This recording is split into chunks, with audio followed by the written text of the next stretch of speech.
All right, Rochelle's going to Yes, start. I'm here. Great. Okay, we have Chief Tracy Thornton here this morning to interview for our fire chief vacancy. Tracy, you have his resume, you have the interview questionnaire, and you have a copy of the job description, all the interview panel. And Tracy, so you're familiar with our panel interview process. Yes, ma'am. So we're just going to ask you a series of questions that we'll ask any candidate that sits for this position. Yes, ma'am. So we have about an hour allotted, and we'll make sure you have some opportunity to ask any questions. And I'll be asking the questions, but if it will kind of address your panel, that'd be great. Okay. Are you ready? Yes, ma'am. Okay. We'll get to the first question then. We already know you. We've already seen your resume. Know a little bit about your background, but if you could please provide a summary of the highlights of your career and your experiences that you feel make you uniquely qualified for the fire chief of the city of Decatur. I was, back in 1999, I started with the Decatur Fire, January 28th of 1999. And I had known since I was a little kid that that's what I wanted to do. I wanted to be a fireman my whole life. And I was just thrilled at the opportunity the city gave me back then to do that. Of course, when we started out here at Decatur, started as a fireman, and I worked that position for several years, and then I took a promotional test and promoted up to driver engineer, worked that for several years, promoted to a lieutenant over a crew, where I managed a crew. And from that point, I got promoted to a battalion chief, and I was over a whole shift, and that was a great experience. I really enjoyed that. I felt like you could make some changes, do some things, and make the department better, and you had influence over a group of people that you could mold and do what you want to do with them. Recently, I was promoted to division chief, and since that point, actually just a few days after getting promoted to that, Chief Grandy resigned about 3 days afterwards. So it was a really big change for me because it went from working shift life to being on days, working a day shift, normal shift, and not only learning that new job, but also had to learn in the past 9 months, 8 to 9 months, what Chief Grandy's job, what the fire chief's job is. So basically, I think we've done a pretty good job in that swap over. Chief Putnam, of course, both of us working together at it, and I think the department has moved in a good direction since that time. I don't think we've had a lag in what we're doing. I think we carried on the good things that we were already doing, and I think we improved on some of that stuff while we was doing it. And the whole time we've done that, we dealt with this COVID that nobody's ever had to deal with, and I think we've done a pretty good job with that also. Any follow-up questions? All right, we'll go on to the next question. What is the mission statement of the Decatur Fire Department, and what does it mean to you, and what would you do as the chief to fulfill the mission? Our mission statement with our department, we've had for several years, and it basically says that when you call us, we're going to come out and we're going to help you, and we're going to take care of the incident. We're going to respond, we're going to mitigate the situation. And I think it's what the mission of the fire department has always been. When people need help, they call 911 and the fire department comes. Ever since the fire department's been around, that's what we've done. And it's adapted and it's changed over the years, and it's not that single thing of fires anymore. When you call and you need help for medical calls, if you have a structural collapse, if you have a hazmat instance, if you have a cat in a tree, you call the fire department, and we come to it. So we have to be adaptable, and our mission needs to show that we're here to help people. We're in the helping people business, and when you call and you have a problem, that's what we do, is we come and we take care of it, and we need to continue that. Would you say that the mission is embraced by everyone in the fire service? I think it's not only embraced by Decatur Fire, it's embraced by the entire fire service.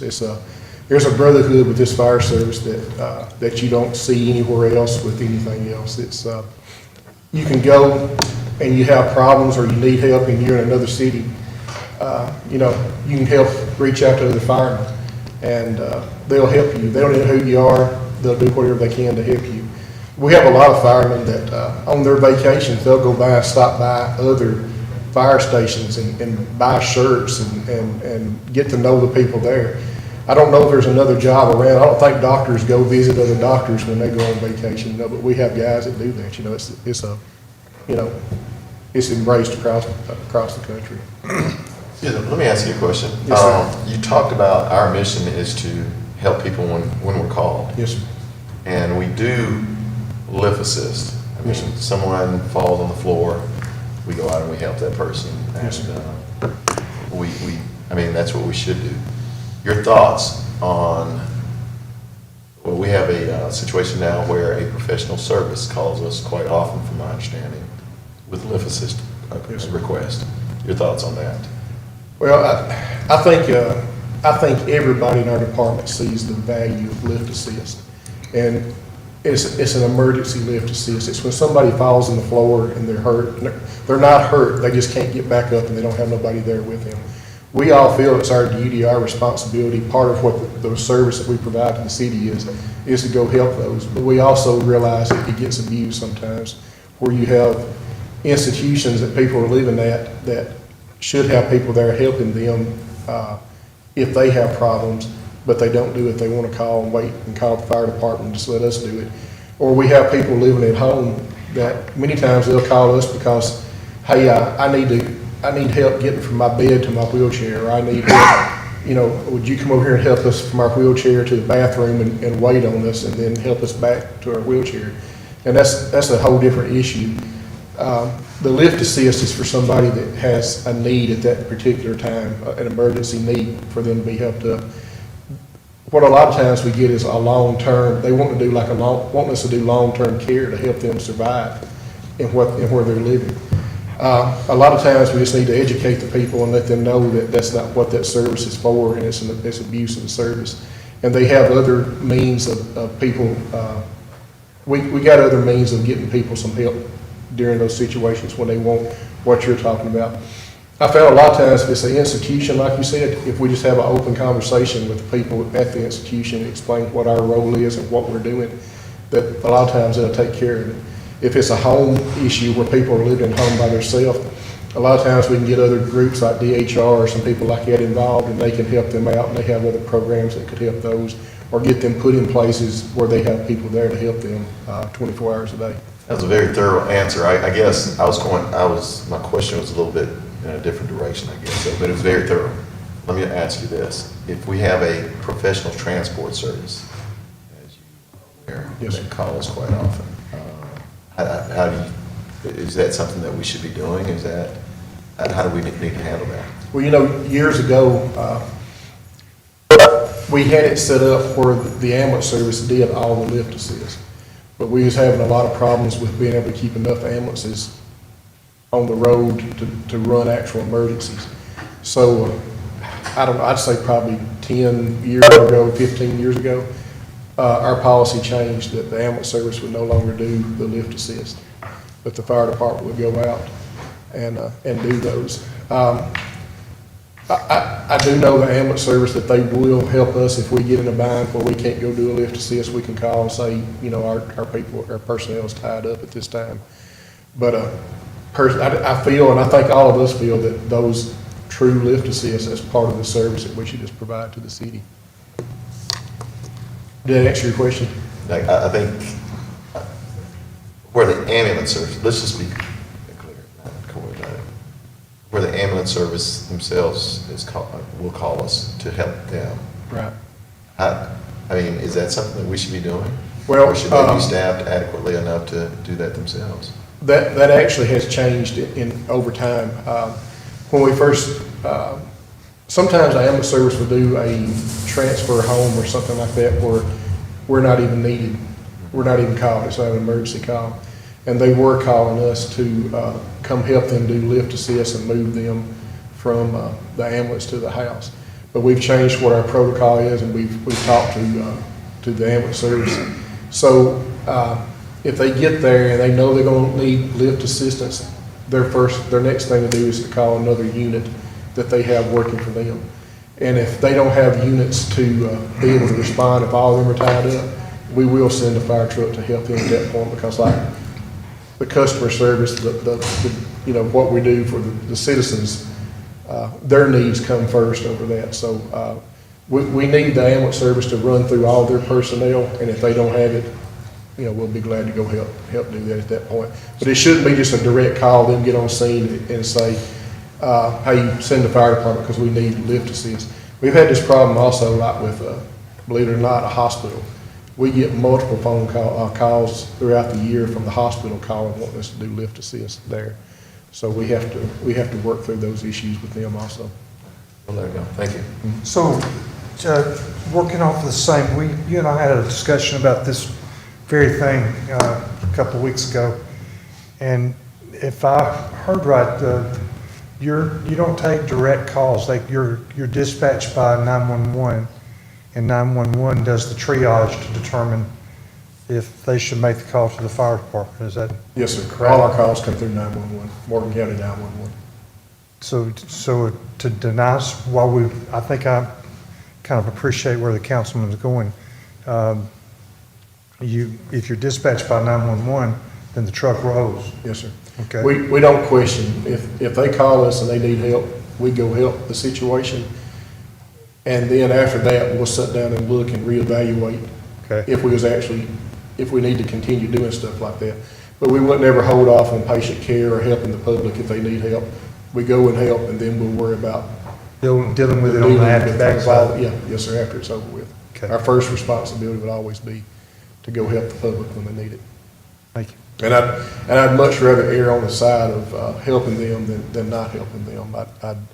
I'd rather us sit back and after we get back and say, hey, how can we handle this situation different to make it better after we look at it, than us say, no, we're not gonna go, and it'd be something we really should have been going on. That's what a fireman does, right? Yeah. Yes, ma'am.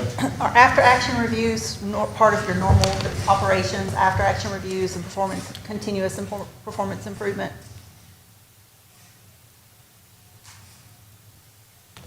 On after-action reviews, you're asking about for personnel issues, or are you asking about? Operational, like what you Yes, just ma'am. described. We have Battalion Chief Springer here sitting in the audience with us, and that's part of one of his jobs that the battalion chiefs on shifts that they do. We call it whitewash a incident, or they go back and they do a review of it. And a lot of times we'll do it on scene while we're there and it's fresh on everybody's mind. If that doesn't work, they normally come in the next shift and they'll gather the people together and they'll sit down. I know used to when I was a shift battalion chief, that's what we'd do. We would talk about what the call, what it was. We'd gather up everybody and I'd say, all right, first arriving unit, tell me what you saw, what you did, what happened. Second arriving unit, I'd let everybody go through and say, and then we'd talk about what we did wrong, what we did good, and what we need to look at maybe doing different in the future, because something, we didn't do anything wrong, but we might need to handle it different in the future. And everybody had input, and everybody's input was important, and we built on that. Thank you. Next question. In your opinion, what are the issues facing the fire service today? I think we have several issues. One of the biggest issues, I think, is getting people to work at the fire department. We want diversity. We want different people. We want all diversity, male, female, all races. That's hard to do that when we can't get anybody to apply hardly at all. I don't know the exact numbers, but when I got hired back in 1999, I've heard numbers of 700, 800, 900 people applied for those positions back when I got hired. I'm not sure what the exact numbers are on our last open hiring process, but I've heard way below 100 for the same amount of positions. People just, it's dangerous, it's dirty, it's a hard job, and then we're having to compete with, luckily, in this area, there's a lot of industry that pays a lot of good money and have good benefits also. So we're having to compete with all that. And also another problem we look at in the hiring process of filling our positions is this younger generation. They like to be on their phone, texting, talking, typing on the computer, and there's not that many people that wants to do manual labor like what the fire department, when you go on a fire scene, it's a lot of manual labor, you know, when you get there and you're working that scene. And we find that it just ain't, it's not something that interests people as much, and they tend to shy away from it to an easier, better paying job. So that's one of the main things that we have to look at. Another huge thing, this is really affecting our department right now, is the amount of paramedics that we have, and being able to get more paramedics in for an ALS service in this city. The paramedic pool is dwindling, and it ain't just Decatur, it's nationwide. Everybody is having problems getting paramedics. If you are a paramedic, most of them are looking into doing a bridge program into nursing, which has tons more opportunities to be employed, and the pay is usually always greater in the nursing program. So we got to look at doing new things to try to attract paramedics and get them into our department.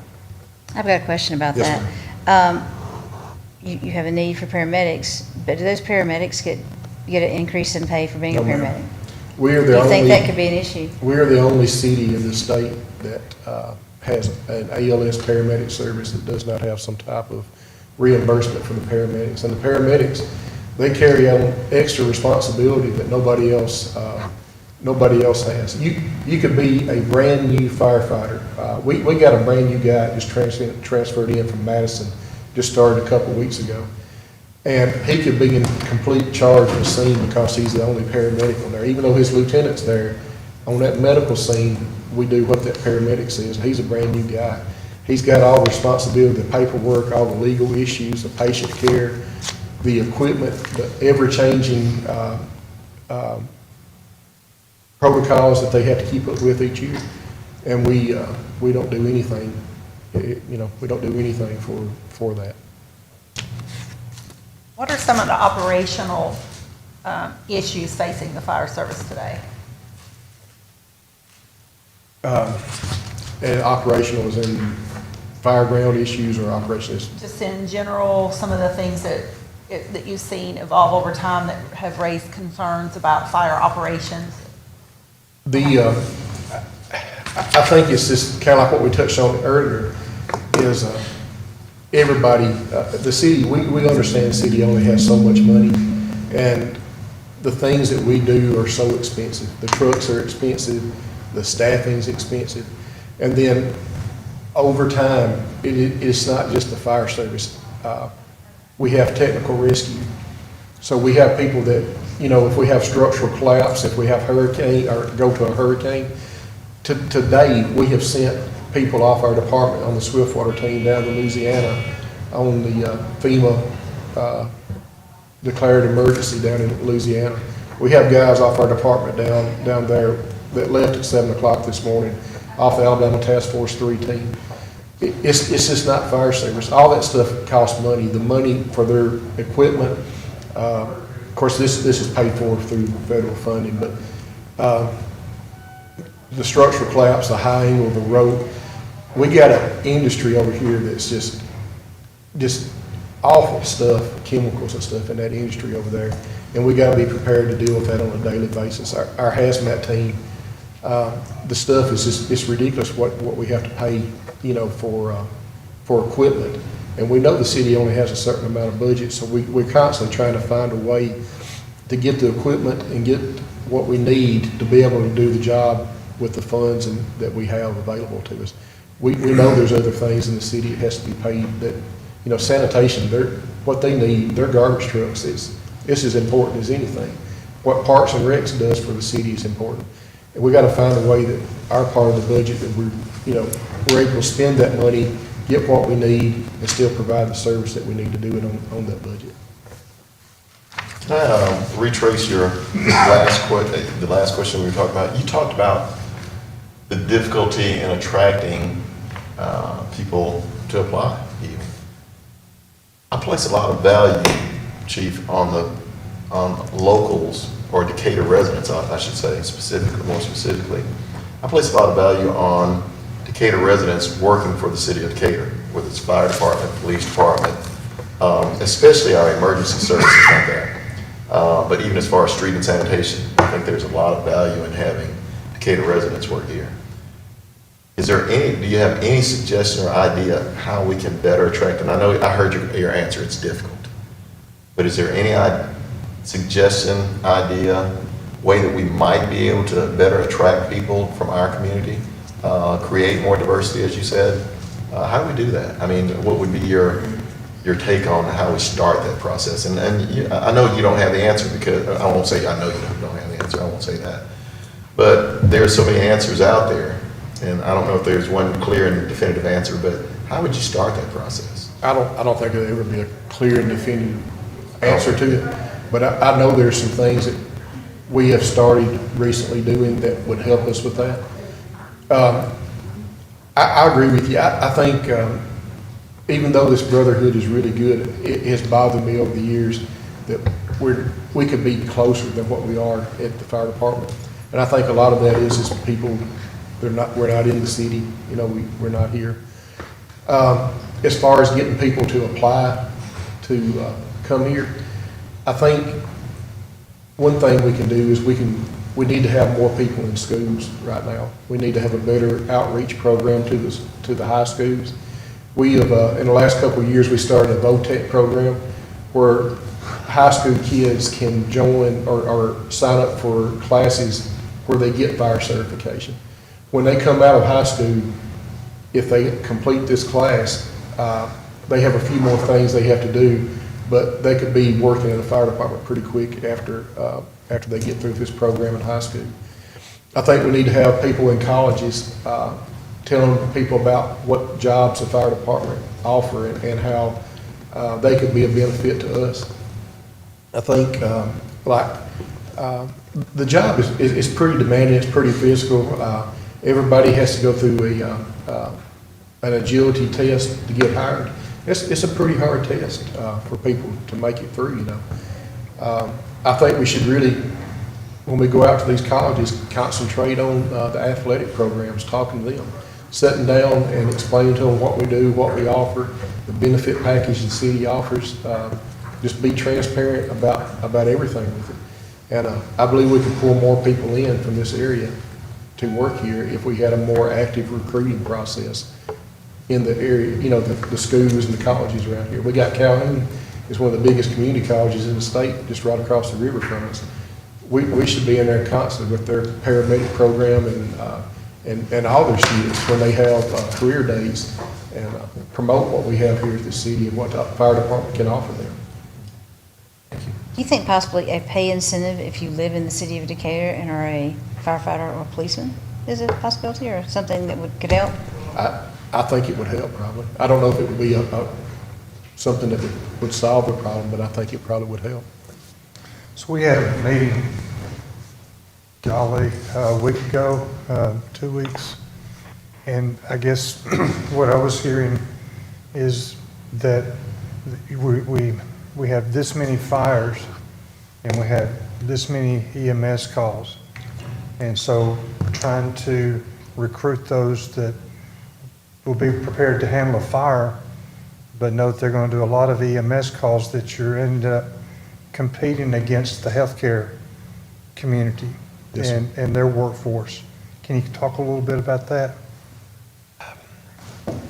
You know, it's been a saying in the fire department for years that we can make a paramedic, we can make a fireman into a paramedic, but a lot of times it's hard to make a paramedic into a fireman. It takes, what he was talking about, that number going across over the years, our number of fires really don't go up or go down. But if you look at the chart of the amount of medical calls that we run, the chart goes up, and then I think in 2013, there was a pretty sharp decline in the number of EMS calls we ran, and that was because we went to another, a different way of our dispatch doing triage on the calls. And some calls we don't run anymore, like alpha calls, we don't run. They broke up alpha, Charlie, Delta, you know, different types of calls. We don't run some of those calls anymore. It's only an ambulance transport. It's not emergency calls. We don't run those. So we had a sharp decrease, and then, but the very next year, those calls went up above what they had been the previous year by a pretty good jump up in there. And we didn't do anything different. It's just the amount of call volumes and the amount of EMS calls that we're getting from people. We have mental health institutions that are shutting down. They're not offering services to anybody anymore, so those people have to go to emergency rooms to be treated. And the system is overloaded with calls like that. And then just the overall calls in general, they're all of them are on an increase. So we're having to deal with the higher number of those. We have to have, when I said that, what about firefighters and paramedics? When we have people hired here for paramedics and firefighters, we're hiring, we got to try to find two different jobs to be filled by one person. It's a huge difference between a firefighter and a paramedic. We do have blended over people. I'm one, Chief Springer, he's one. We got several of them in our department. But what we want is a good fireman. We need good firemen to do fire work, and we need good paramedics to do paramedic work to take care of people. And we don't want to just get somebody that is a paramedic that's got a license. We want good paramedics. It's going to give good patient care. It's going to have positive outcomes for what the people of the citizens of Decatur when we go out on calls. So it's hard to get that balance of good paramedic and good fireman to be all one person. And then, like I said, when you break it down, the hours that it takes to become a paramedic is longer. It takes more years, it takes more class hours, it takes more money than what it does to be an RN. So you can go to Calhoun and become an RN, and it takes you less time, less money, and less credit hours than to be a medic. And then you get paid a lot more to be a nurse than what you do a paramedic. And then when you're a paramedic, you probably have a couple avenues. You're going to work on an ambulance till you give out and you can't do it no more. I don't know, you don't see many old paramedics because they just can't keep that lifting and moving to people, or you're going to work at a fire department as a paramedic. That's pretty well what your two avenues are going to be. If you're a nurse, you have multiple avenues, multiple different jobs, departments, specialties you can go into. Then past that, you can go ahead and continue to be a nurse practitioner and even expand your career even more. So we're dealing with, we're dealing with time, we're dealing with money. There seems to be a whole lot more respect given to nurses than what there are to paramedics. That's a huge burn on our paramedics is just the lack of disrespect they get when they go on calls, and then the abuse of the system. We have people call us all the time wanting to go to the hospital that shouldn't be calling an ambulance to go to the hospital. I mean, I've had people call because they've been to the ER and it was crowded. They brought their kid back home and called 911 because they thought they could get in faster. That's just the mindset we have to deal with. And, once like it's not bad, but over and over and over, year after year, it's hard on medics, I have to kind of piggyback off of the mayor's question quickly, and I know, Rochelle, we're way behind. But I've made no secret whatsoever about the fact that I think that our fire department should be doing our emergency transport. And everybody in the city probably knows that. I think that's my preference. I think we set the standard. I understand the upfront cost associated with getting into the transport business. I fully understand that. But I'd like to know what your thoughts are, either pro or con versus mine, as to whether we need to be in the transport business or not, just out of curiosity. I think we need to have a very dependable ambulance transport service. I think they need to offer the highest patient care that we can possibly get. And as far as the fire department or private, I think the private ambulance service can be very, very good in offering those services, and I think the fire department can be very, very good at offering those services. I think also that if the fire department did it, it's going to be a huge upfront cost, but we can recoup some of those that money that is spent to do that through a billing service. It's going to increase the fire department the number of employees we got. But I do think, and this is something that's very important, like what I talked about a while ago, getting good firefighters and good paramedics. I think if we did do a transport service, we could get probably some of the best paramedics in this area to come to work for us, because they would have an end to their career. They could work on the ambulance, and they could be in a state retirement where they could retire. Most of these ambulance services now, they don't have anything like it. I don't know of one around that offers, well, I take it back, I think there's one over in the Shoals area that does that, but it's very few ambulance services that do that, to have a retirement system for them. So I believe we could bring in some of the best employees, the best paramedics that this area has, if we did a transport service. And I think a transport service run by the city is something that we could do.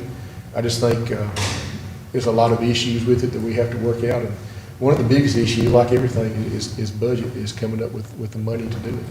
But it's no doubt, I believe the fire department is fully capable of doing something like that if that's what direction the city wants us to go in. But I also believe whatever ambulance service is here, we need to make sure that they're held to a high standard of patient care and what the service is that they give. I had almost the same question Mr. Jackson did, and I feel the same way he does. I feel we should run ambulances out of the fire station. Y'all have proven over and over again, you're going to give the best, top quality care to the patients. And the way you are dispersed around the city, and of course there's a rhyme and reason for that, so our ISO ratings can stay down. You could get to the scene quicker at times. Would you be willing to consider having a public-private partnership where we would run emergencies out of the firehouse, and then the private company would run the other calls?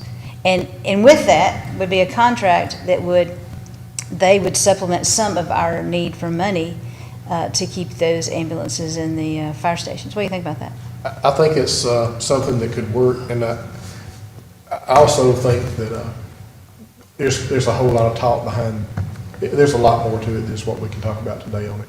But one of the important things is when we talk about the money it takes to start up an ambulance service like that, it's going to be a huge amount of money. But a lot of that you get back on the calls. The 911 calls don't have as good a pay rate return on them as what the transfers do.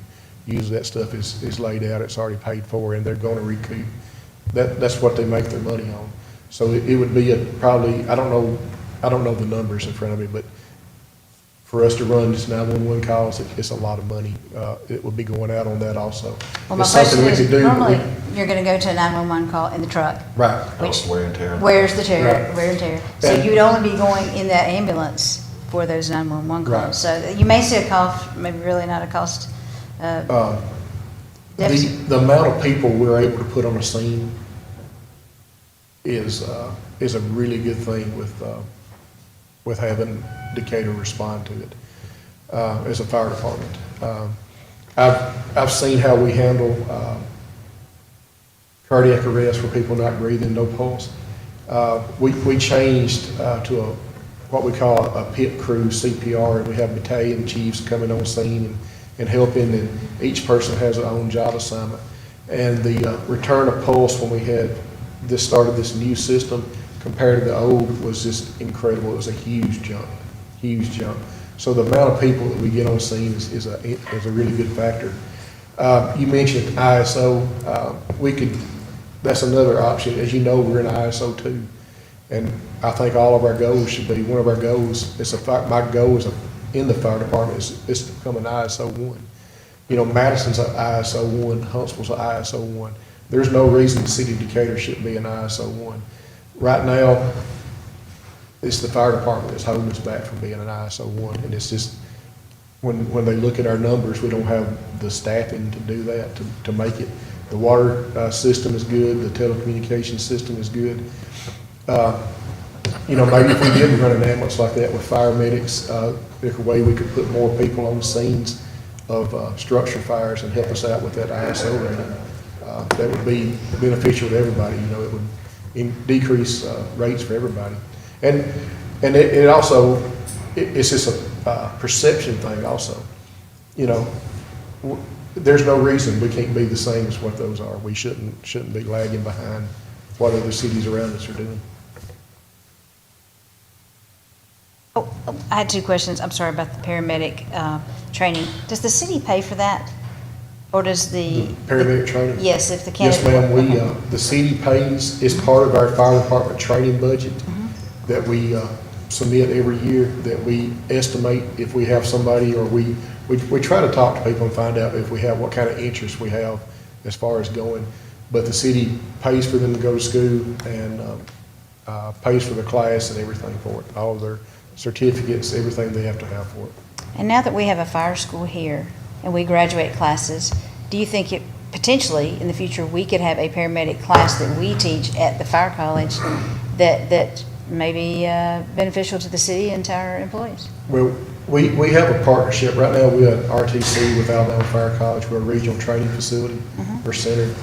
And we've already done some stuff like that. We have cameras, a camera system where we are linked with the fire college.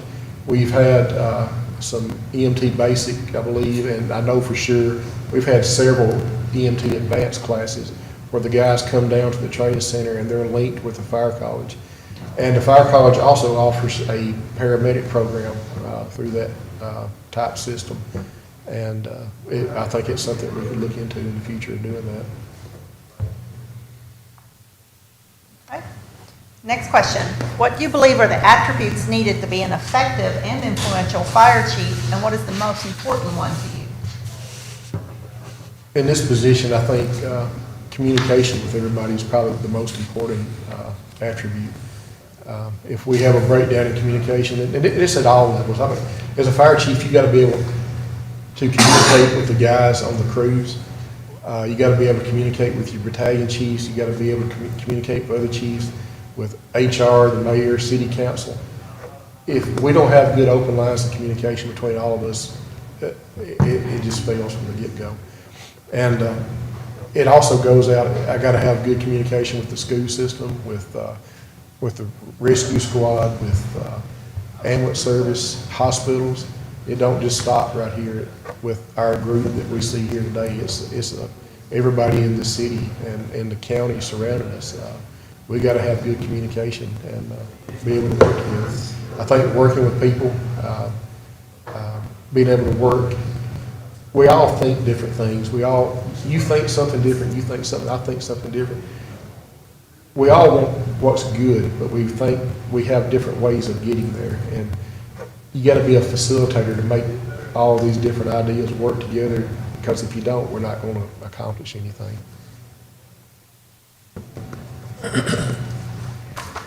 Next question. Briefly describe your leadership style and how you have or would motivate your team. Remember to provide a specific example of how you lead or have motivated someone towards success. I think I'd describe my leadership style as being like a servant leader. I feel like I shouldn't ask people to do stuff that I haven't done or willing to do myself, and I think that gains respect from people around you if you do that. I don't like. I like giving people the ability to think, to come up with ideas, to solve problems on their own. I like for them to take care of what they're supposed to take care of. I like to see the battalion chiefs run their shifts, and I like for the lieutenants at the stations to take care of the guys that they're on their crews and let them make decisions. I mean, the lieutenants, they didn't just become lieutenants today. They worked here as a firefighter and a driver. They got years of experience. They should know what to do and how to act, and I feel that we need to put more responsibility on them. I think you had some more things. Your leadership style and how you have or would motivate a team or a team member. How I have. I think that's the biggest thing is just showing them that you're willing to work and do what you're asking them to do. And I think having input from those guys on the crews. I had this guy one time tell me that if you have a problem in the fire department, the best person to ask is the people that's out doing it, because it affects them the most. So they want to come up with the best answer. We all want to do good.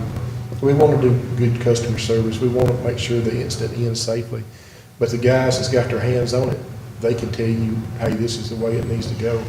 And then we got to be able, a lot of times, just to trust and say, hey, you're right. I know your eyes are seeing what I don't, and let them follow through on what they're doing.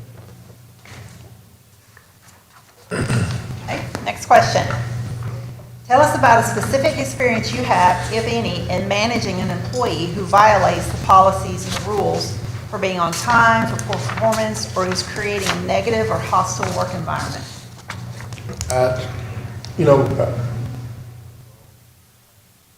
Before I started working here, I had 10 years at a plant. I came in at that plant and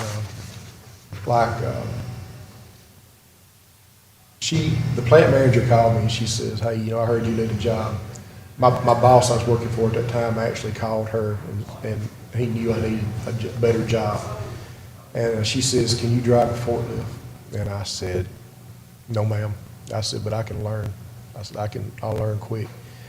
And she sighed on the phone, And she took a second and she goes, be here Monday and bring your own steel-toed shoes. Started there and I kept moving myself up in that plant and I ended up, it prepared me for this job a lot. It gave me a lot of experience. I was a young guy and I was having to manage people that were older than me, more experienced. I started in shipping and went to quality, and I ended up being over line production and ended up being over the whole plant. But we would hire people, we'd have to fire people, we would do force rules, we would come up with the rules, scheduling, all that kind of stuff. And it really helped me prepare, give me a good base for coming in here. And then I come in here and I've worked up through the ranks of this job. And you have to discipline people or coach people into what needs to be done. And I think there's a right way and a wrong way to do it. And like you asked for an example, I had an older established lieutenant that wasn't doing something right. And basically I talked to him about what he needed to do different. The very next month come around, and what I had talked to him about, it was done even worse than what it was before. So we filled out, one of the coaching forms and went out there with him to talk to him about it.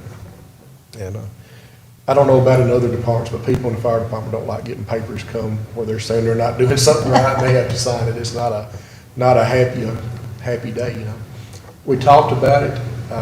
He signed the paper, but we handled it. Both of us handled it the way we're supposed to. And before it was over with, after he signed it, ended up sitting around talking to him as co-workers, not about problems, but ended up shaking his hand, and we had a good relationship. Didn't have any problems at all with that. The next month come around, and his stuff was done right the way it needed to be.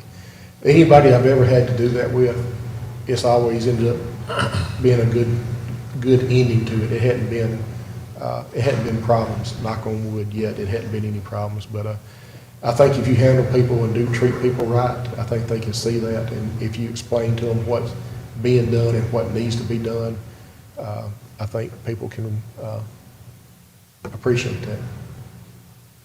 So you said that there was a right and a wrong way to do coaching. We don't discipline, we're not children, they're adults, we coach. So, but what would you define as the wrong way to do it?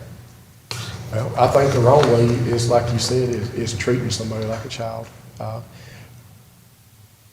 In this department that I'm working in now, it's not like a lot of jobs. People want to come to work, and when people get sent out to do stuff, they want to do a good job. They want to be known as doing a good job. Nobody wants to be known as being a bad fireman or not doing a good job. So the right way, I think, on it is just talking to people, treating people like they're human, knowing that they got buy-in to this department and the city and what we're doing. they have buy-in, they want to make it better. Sometimes they just need a little guidance on which way to go to make it better. And how you present yourself, how you talk to them, how, the communication, it has a lot to do with it. Provide a specific example of when you were faced with a persistent problem or a persistent obstacle to overcome. You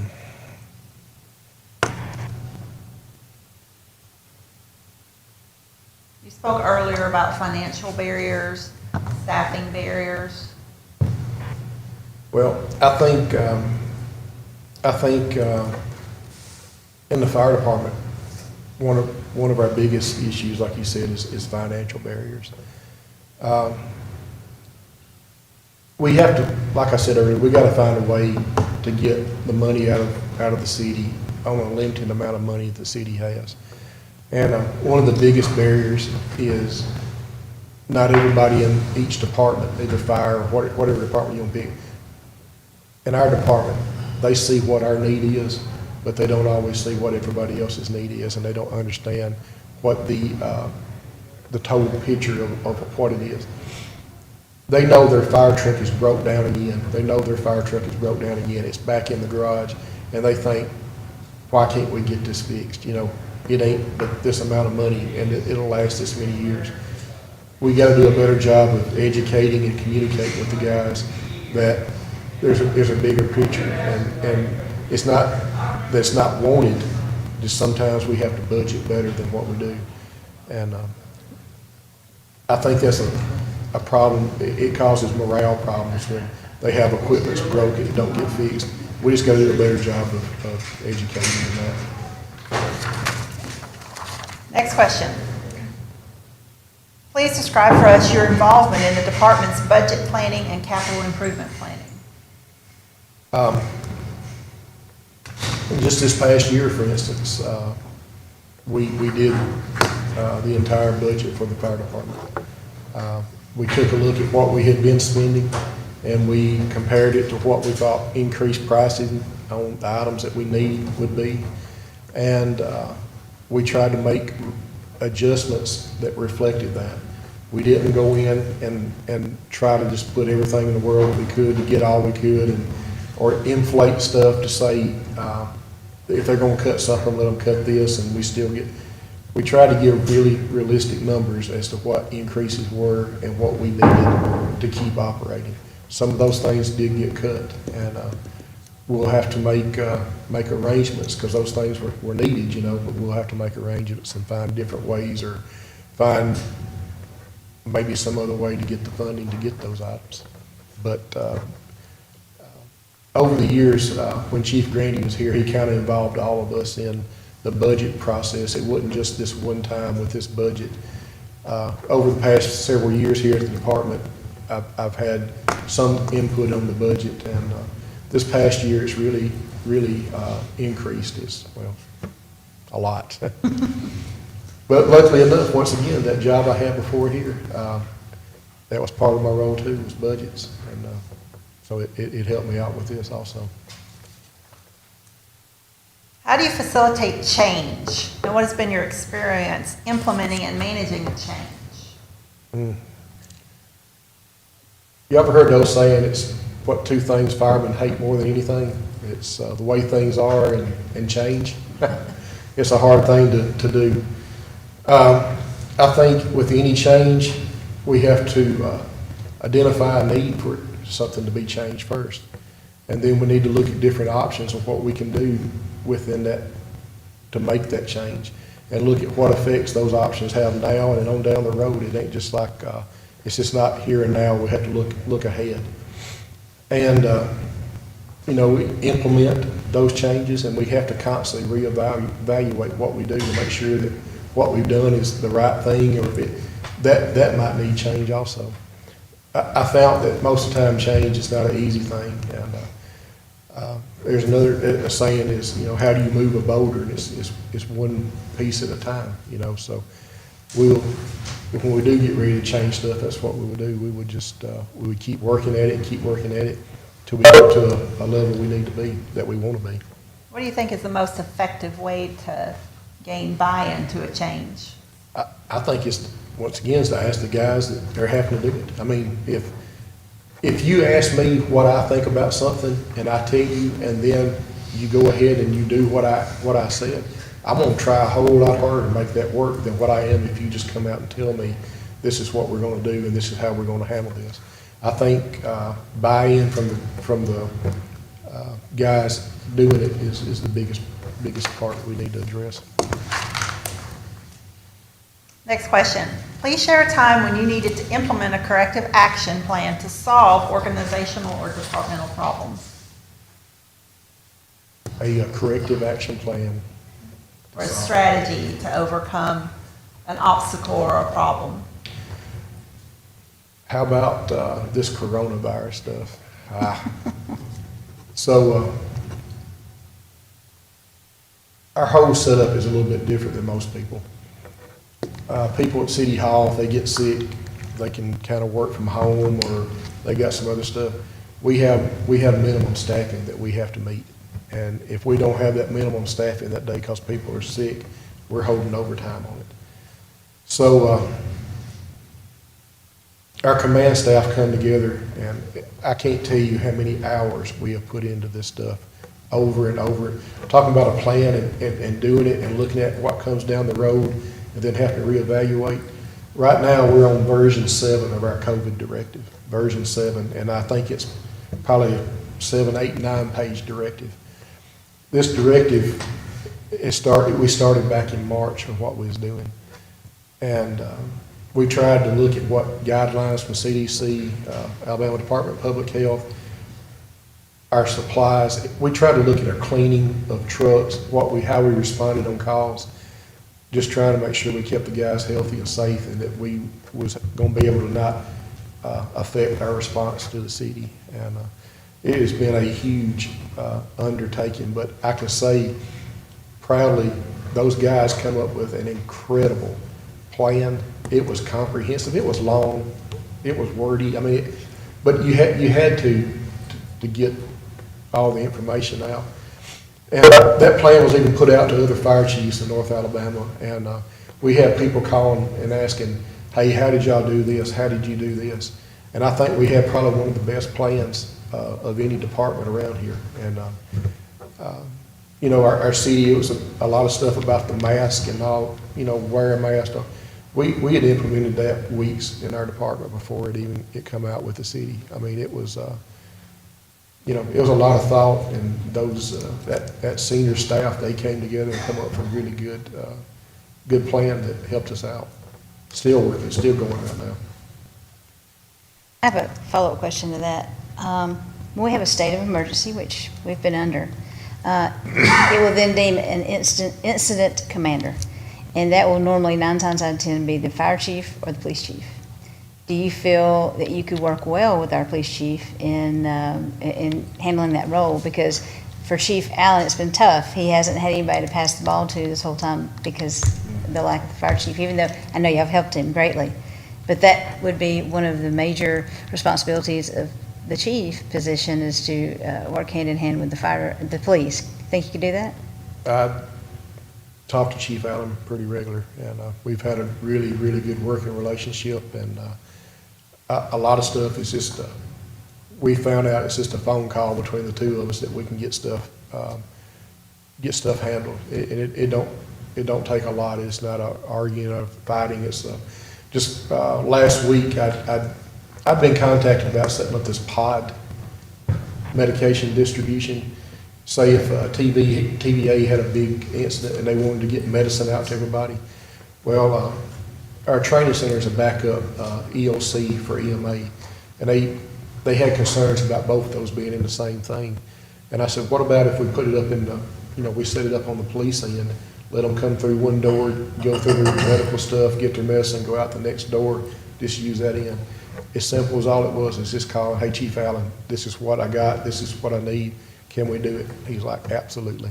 So I think it won't be any problem at all with relationship between us. Next question. What is your definition of diversity? Diversity is just inclusion. It's everybody. It's, I think a lot of times we look at diversity as being is male, female, white, black, Hispanic, but it's more than that. When I look at the fire department, that is good. We need that stuff in the fire department. When we go out on calls, it's good for the public that we go to see people that look and act like what they do when we get on calls. Just a really good example on that is we used to have this gentleman named Dennis Rosenbaum work for us. He was Hispanic. You wouldn't believe how much he helped me out on calls when we go to. I might have been the chief officer, but when we pulled on scene, Dennis was the chief officer in their eyes. And they would come to Dennis and they would talk to him. They'd usually speak Spanish. And he'd say, hey, this is what they said, and, this is probably, what we need. I told him this is what we're going to do. And it just cut down on everything. It was good. It was good to have him with us, And I look at diversity too, with all the different job tasks and all the different things, we need guys in our department that are not just race and gender, but different fields of knowledge. If I got an electrical fire, I knew who I needed to talk to about helping do that, and we need to spread that out, and all of that stuff, it needs to be spread out across the department, so everybody has an equal or a chance of doing a better job.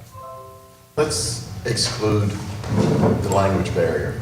Let's say that that's not a factor.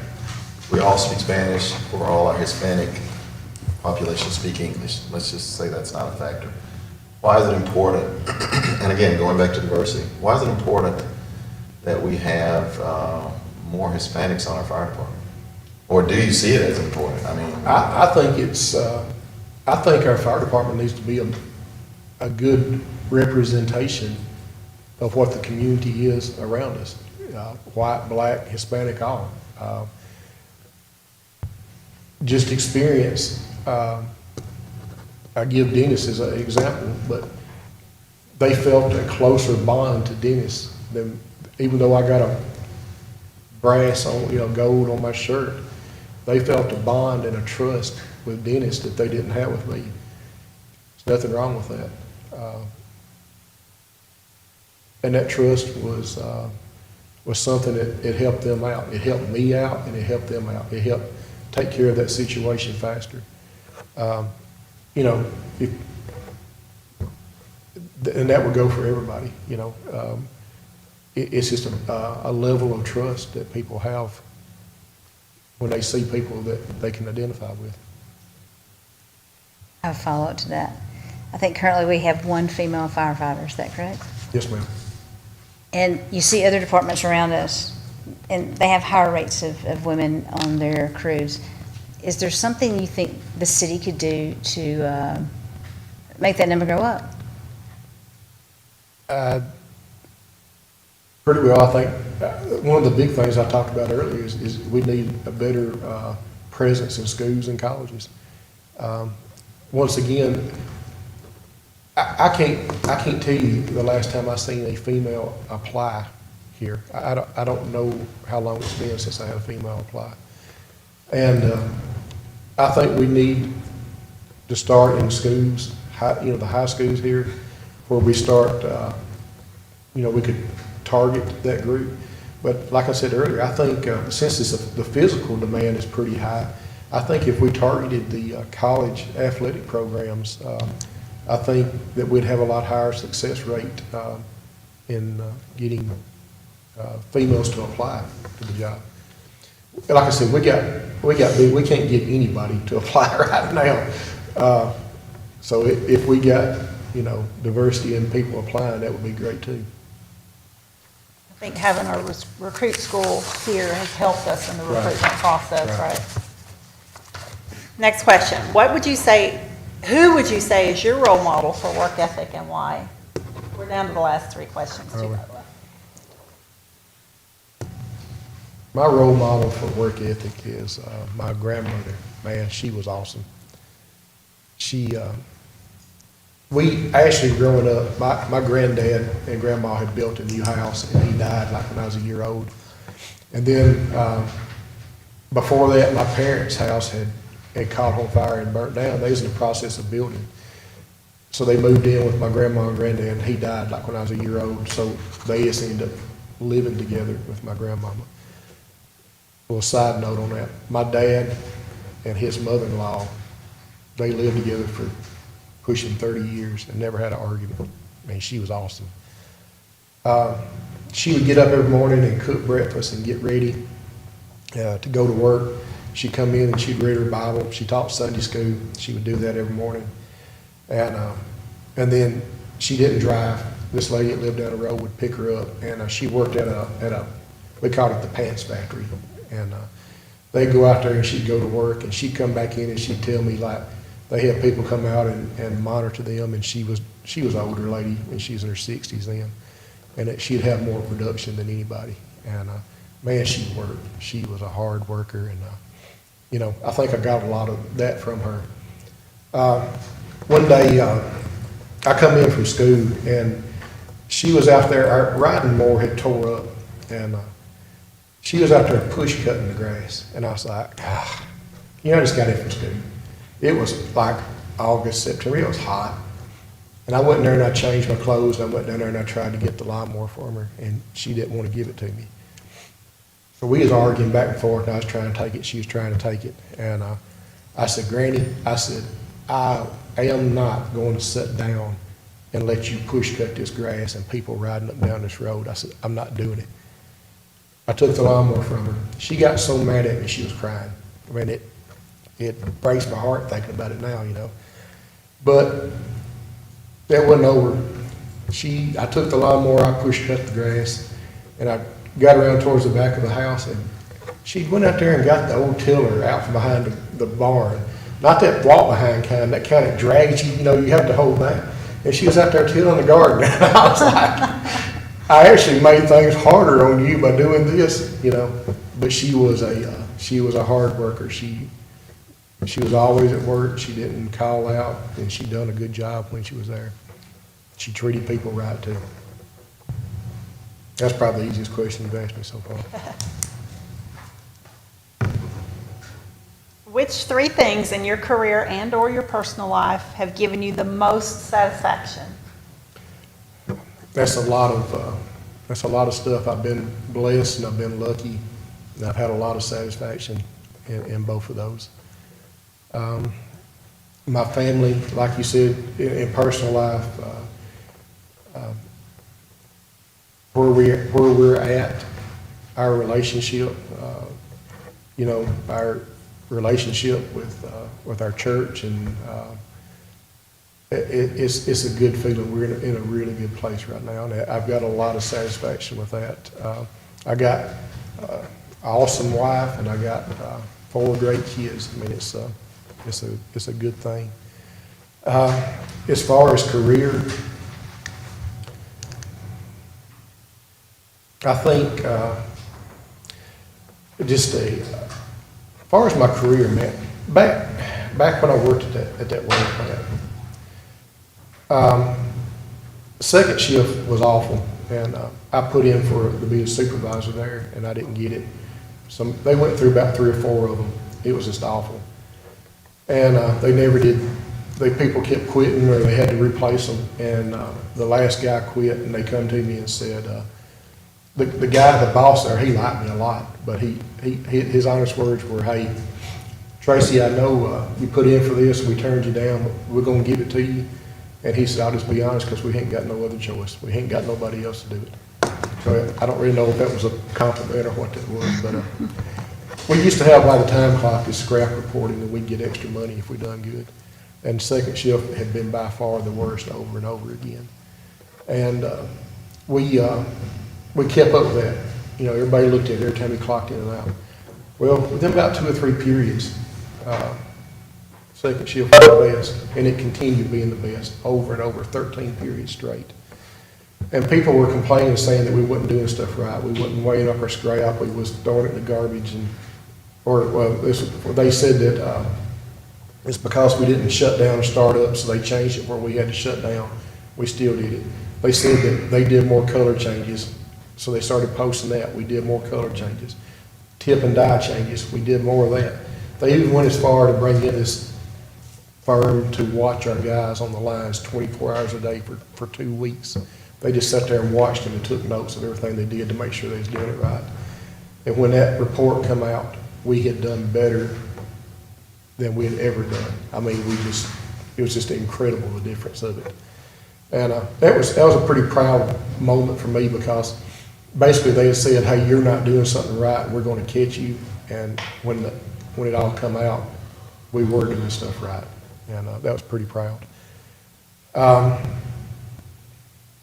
third thing that I was proud of, I've been lucky to have a whole lot of them. One of the things that pops in my mind is, when I was back a firefighter, we had a call out to a golf course, guys in the clubhouse, and he was diaphoretic, nauseated, his color looked awful, and he was having a heart attack when we put him on. He was actually having a heart attack at that point, you know. So we started our IVs, we give the medicines we're supposed to give, got him on oxygen, got him loaded up, got him to go to the hospital. You know, we knew he was having a heart attack. And a lot of times when that happens, they leave, you don't know what's going on, you don't know what the end result of it is. Did they make it?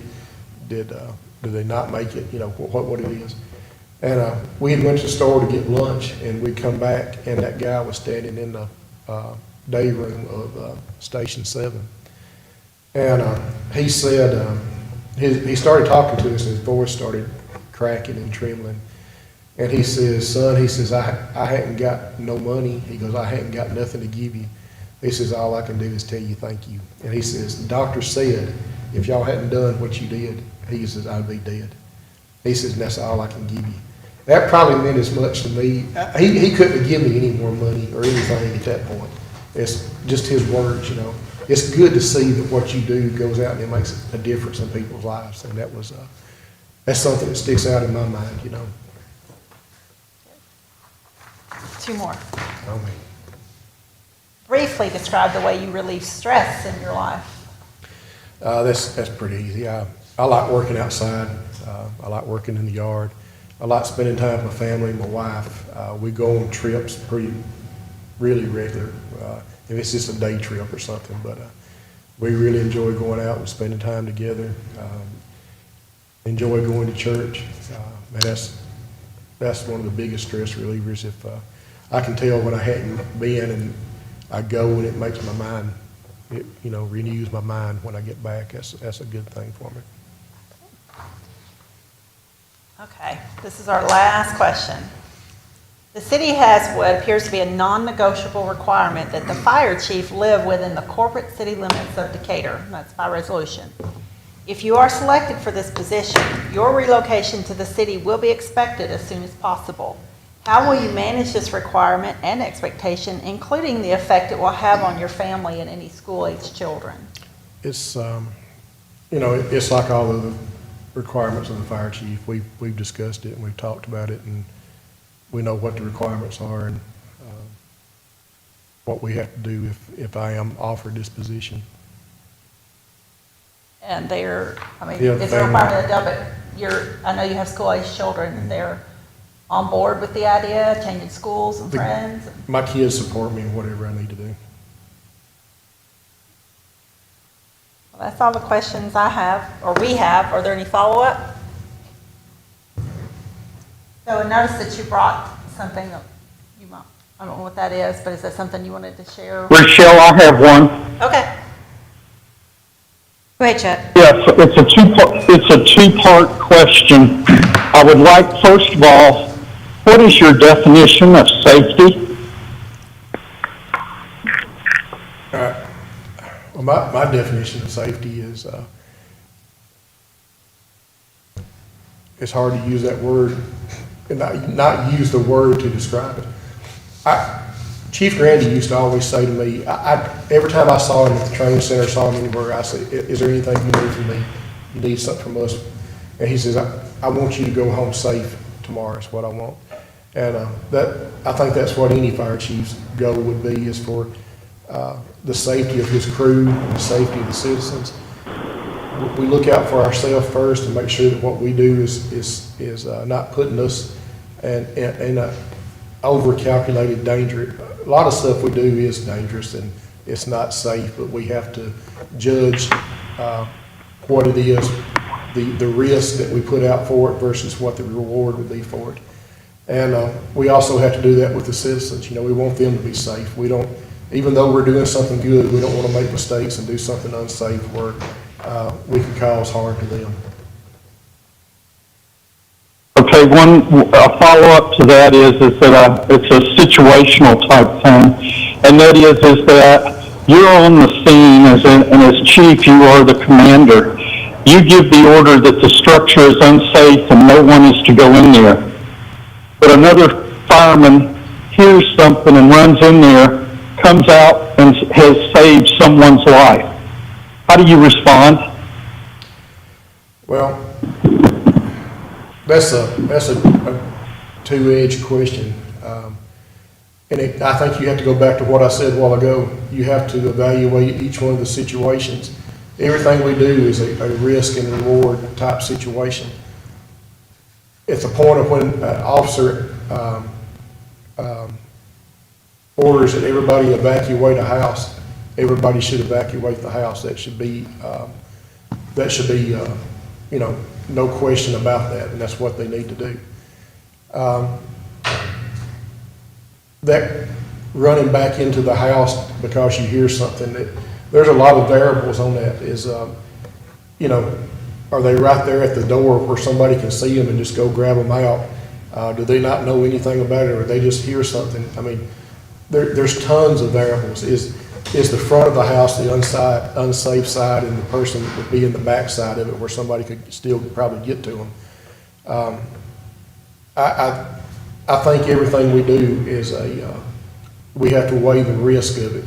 And sometimes that fireman may not have the opportunity to come find me at the command post as to where he was in relation to where he heard what he did.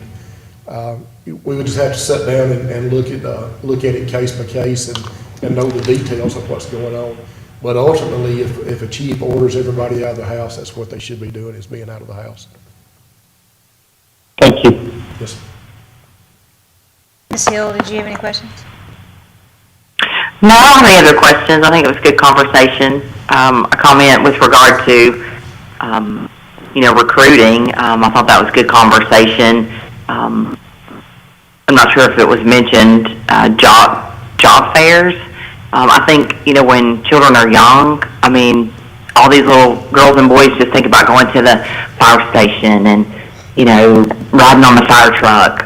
But then as they age, it's like, hey, you need to look at this job that pays really good money. And, not to say that being a fireman doesn't, but I think the awareness of the benefits and the opportunity, I think that would be beneficial for us to be out there, as Mr. Thornton said.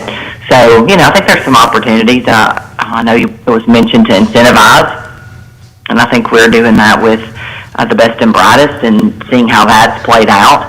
So that might be something we could consider. But I think we should bring more awareness of being a fireman in the city of Decatur and the benefits to being one, maybe at job fairs and in the schools, as he mentioned.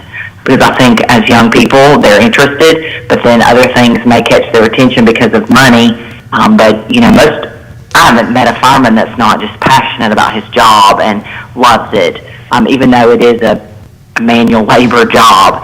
So anyway, that's just my thoughts on that. But thank you, Tracy, for coming out. I appreciate it. Yes, ma'am.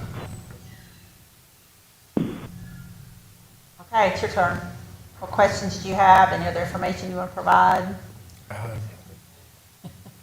think we've covered everything pretty good. I would say a couple of things. I appreciate the opportunity to come here today and just the thought of y'all trusting me enough to consider me for this position, and the support you've shown me, not only in this position but doing other stuff with the fire department that I've come to y'all with. I appreciate that. Y'all have always been able to listen and and have a attitude where you want to help do stuff, and I appreciate that. I really haven't got any questions or anything further.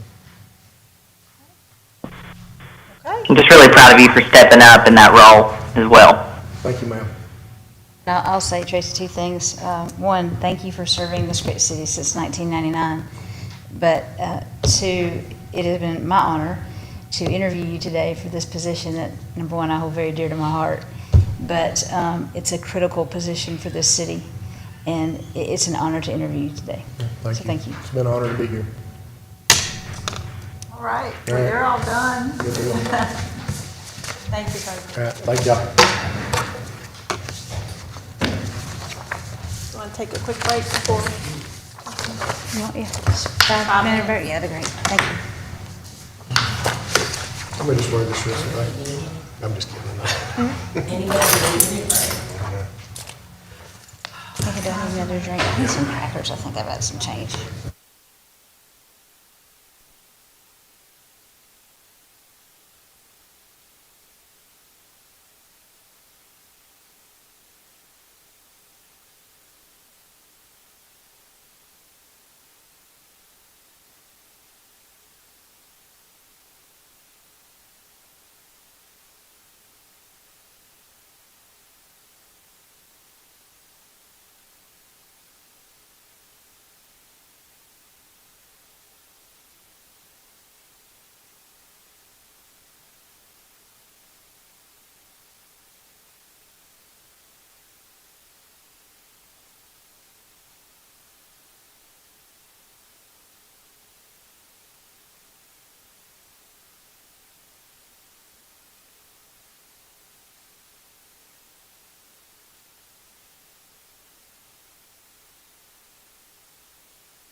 I've got copies of my resume and recommendation letters that I was gonna pass around. Thank you.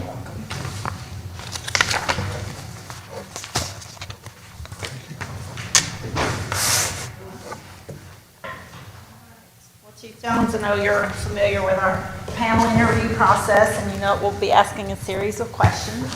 Just look at you to respond to those questions to your best of your ability, and remember to provide specific examples where the question presents that opportunity. Okay. We'll take about an hour, and the floor is yours, and there may be some follow-up questions from our panel and from the phone.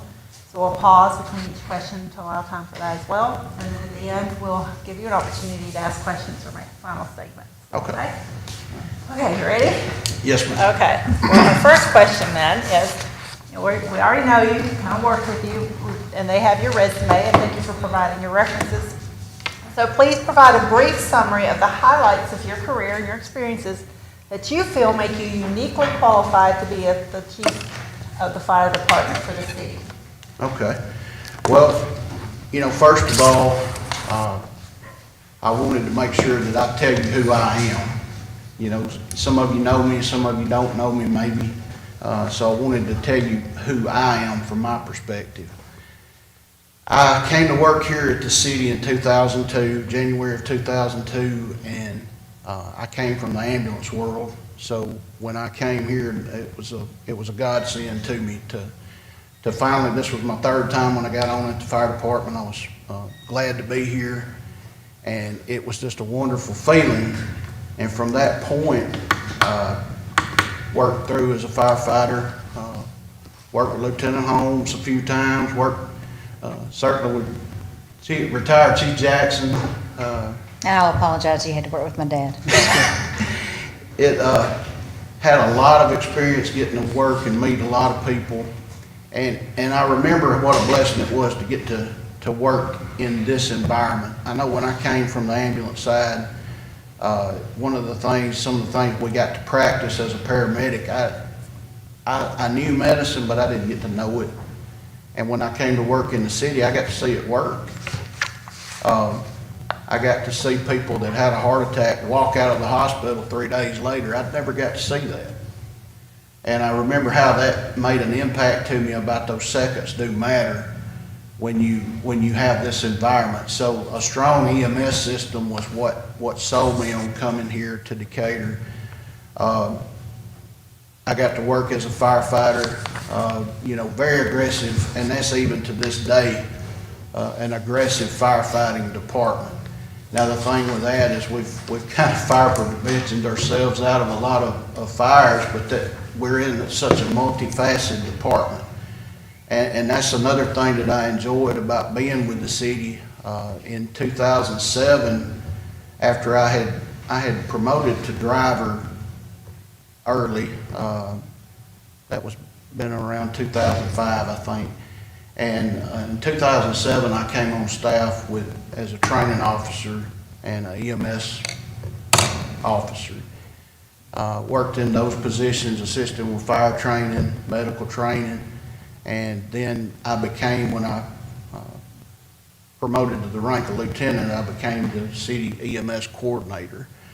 So under the EMS side, I had a lot of experience getting to work with the EMS system at that time. Dealt a lot with the ambulance service and a lot of the ordinance at that time. That was one of the things that I think that would help me as a chief, is knowing that background, because we are a system that has, city ordinance has oversight over the EMS system for the citizens. So I worked in that till also doing the fire investigations. I was an on-call investigator, and I worked with Chief Clark as one of his deputy fire marshals while he was fire marshal at the time. When he came into the chief role, I came into an acting fire marshal role as a lieutenant.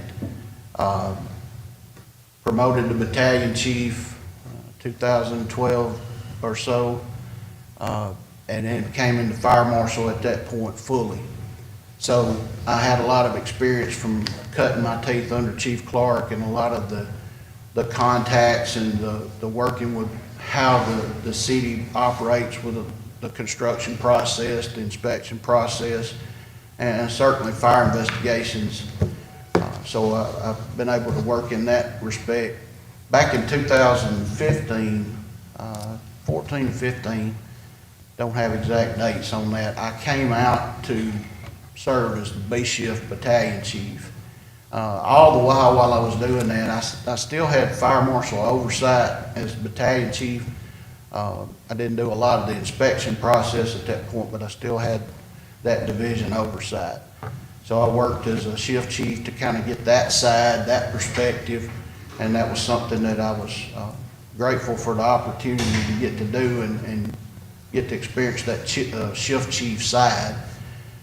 Since then, when I came back on day shift, I've been serving in the fire marshal capacity again since then. I'm very in tune with what goes on with that side and the networking throughout the city and what things go on with the infrastructure, and have been blessed to make a lot of contacts and a lot of network through that process over time.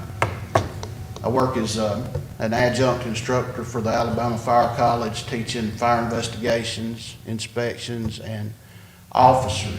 And I say by that is with teaching fire officer, I've been able to teach a lot of our neighboring chief officers in some of the classes. So I have experience in the officer setting and teaching officers.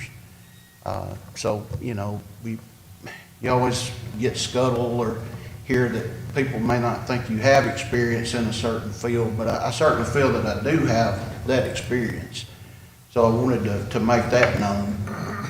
Something else that I've been able to do is function as a working with incident command system and writing incident action plans. You know, our city, up until COVID, we dealt with so many different events, so many different things that would take place in the city, and if you don't have some kind of framework to work with that, knowing who those players are, you need to know who those contacts are, know who to reach out to. We hope we never have to use some of these things, but if you at least have that system in place and you know who the players are, you can reach out. And that's something that I've been versed in even from the time that I came on staff.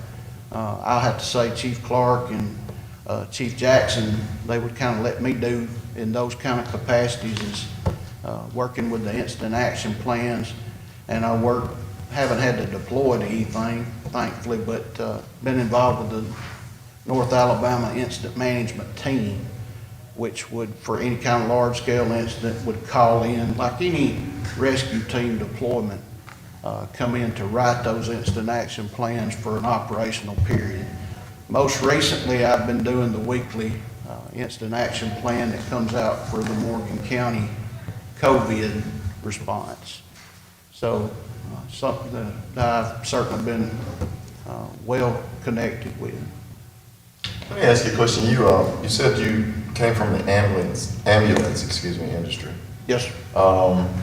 Was that in Decatur or was that in Lawrence County? I worked in Lawrence County full-time, and then I worked part-time here with, at that time, it was American Medical Response. So I asked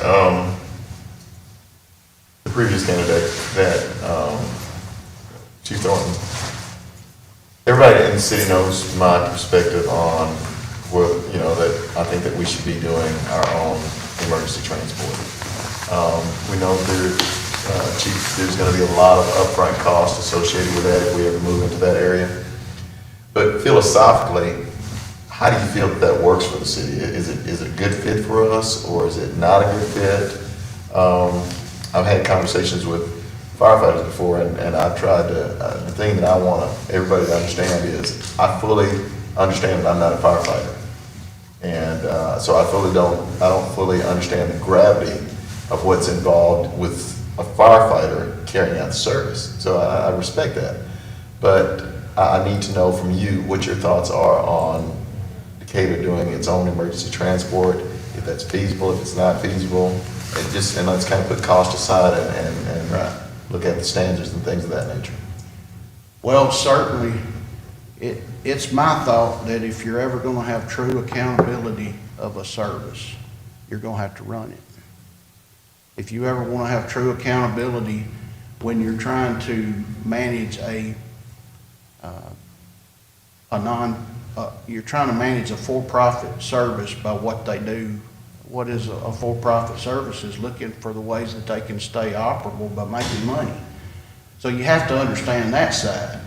But as far as the city, I want to take a side step and say that when I came here, I felt like that was the way that this was headed. I felt like when I hired in, the fact that I had been a seasoned paramedic made me a marketable employee. I'll say this, I've always been husky. So you might have found somebody that was in a little better physical shape, but I was a seasoned paramedic.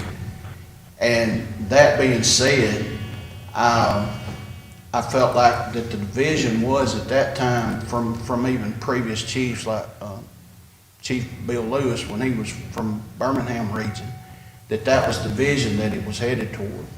Well, bringing us up to the time that we are now, we saw as a department, as we grew in paramedics, we turned on, when I started here, we had 4 stations that were ALS, meaning you had paramedics, drug boxes, heart monitors. Up to now, we have all stations ALS, but we're at a lower number of paramedics. So where we had maybe 2 paramedics together that could help offset some of the skill base that we did, now you may have 1 medic. And you may have to, what we would say, to brown out that station as an ALS for the day and go to BLS care. It's not really, as an operational chief, it's not really something you want to do, but sometimes we have to. Now I'll take this back to where we are with ambulance transport. Do I think we are there right now without, you said money aside, I think you would have that cost that you would have to take care of to bring that into the system, but it's also a cost recovery. If you're running these calls, without doing the numbers, I can't necessarily say that we would make money. But you're definitely going to offset some of the calls that you're running anyway in the 911 system. Most people would say with ambulance transport that, and would agree that the money is in the non-emergency calls. And that's something that we're dealing with and we hear about from transport services is the times that they have to wait because of the other parts of the healthcare system. They transport a patient, they have to wait. So that unit is delayed. I talked to a fire chief out of the Birmingham area a few weeks ago, and we were just talking about things, and he mentioned that he had one of his ALS transport trucks. He had no choice but to brown them out for the time because they took a transport to Birmingham from out of one of the valleys, and it was roughly a 6-hour turnaround for that one truck to get back.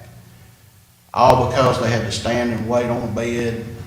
It's one of those things that you have to play so many things into the mix of it. What's going to be cost effective and what's not. I had always thought in my mind, if I was given the position, how would I start it? I think there's a way to bridge into it. I think that one way of doing it is looking at the emergency calls as being the priority. I've always thought that if a patient is in the hospital, they're being cared for. So if it takes a little while for a truck to get there, yeah, there may be a delay, but there's still care that's going to that patient. What I think about is the one who may have to wait that's having chest pain on Central Parkway. Should that patient have to wait? God forbid, what about the firefighter that goes down in a house fire and we want to see that firefighter taken straight from the scene? What if we had an ALS transport ambulance for the department that functions dually as a RIT truck for patients, just in case, You pull a victim from a fire, but you've got that transport unit there. That establishes your process as far as the billing system. From what and I've been out of that side of it for a while now, but I know you have to establish those with billing, with Medicare reimbursement, with Blue Cross reimbursement. So this would allow you that opportunity to get something up and going, both with your finance, with medical billing, and then once you're established, you can kind of bridge into it as you see fit.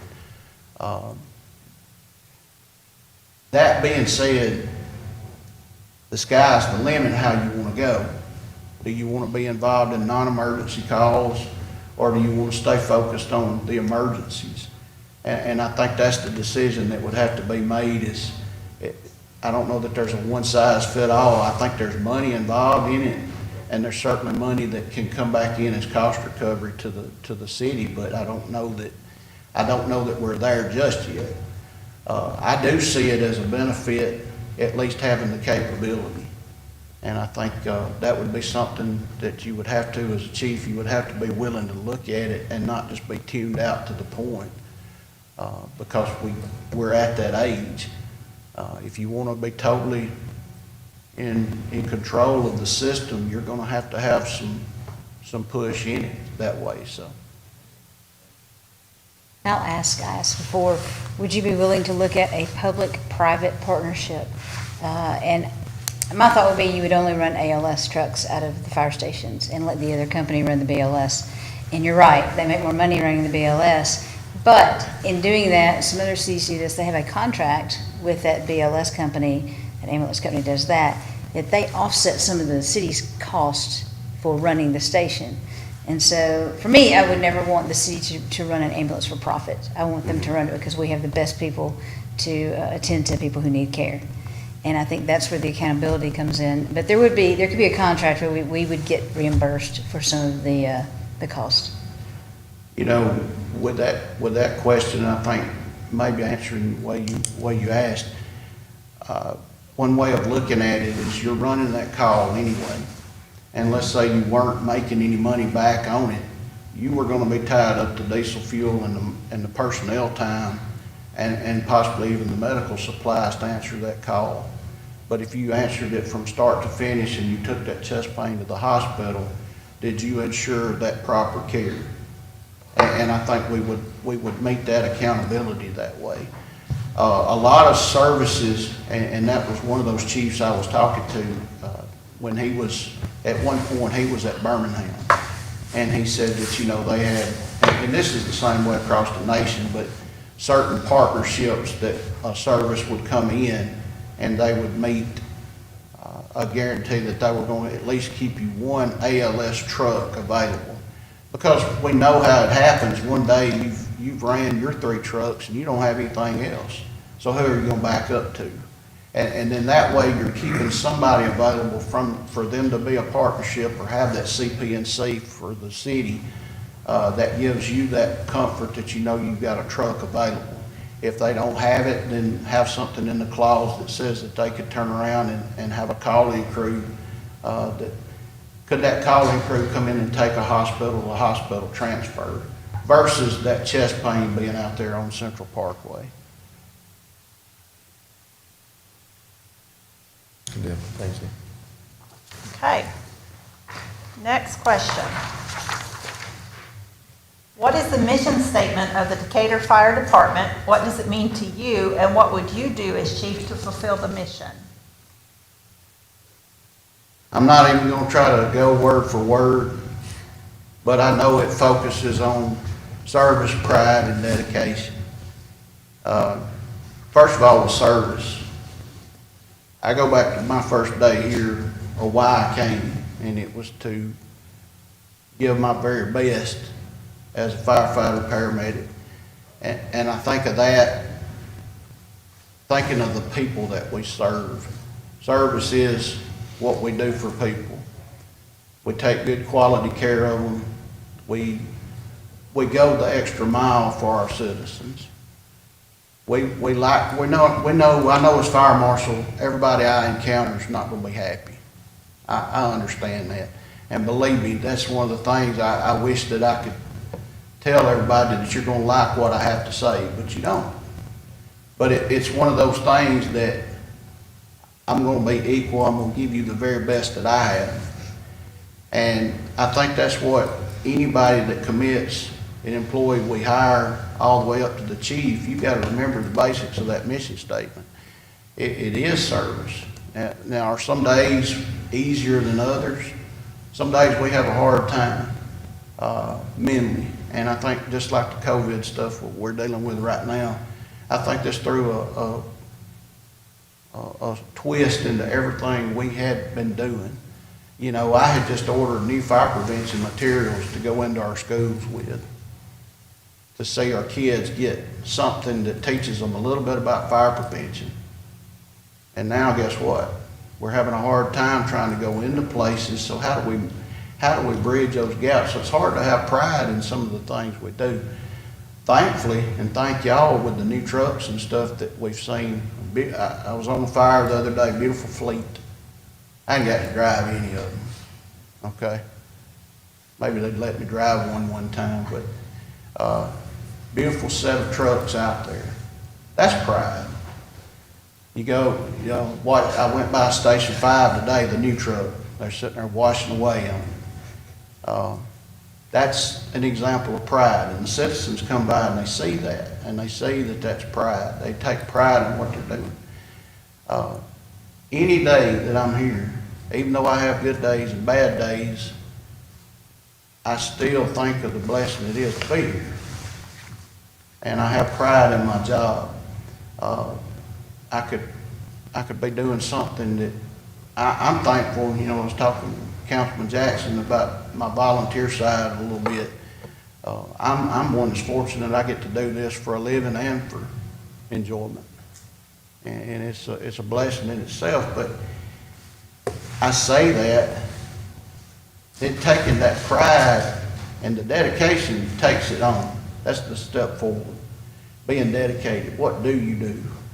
And it all ties together, because if you're dedicated, you're gonna come in and you're gonna give your very best.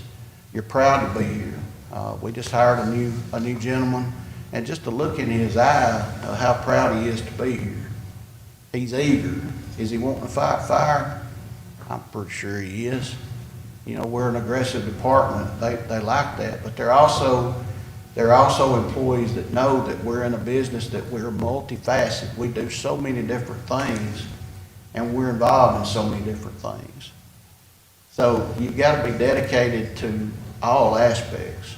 And I think that's something that a mission statement has to be sold by the chief. You have to have buy-in from the subordinates. If they see that you take it to heart and you believe that way, you believe in service, and they see you do that, I think that makes it a little bit easier to sell it to those personnel.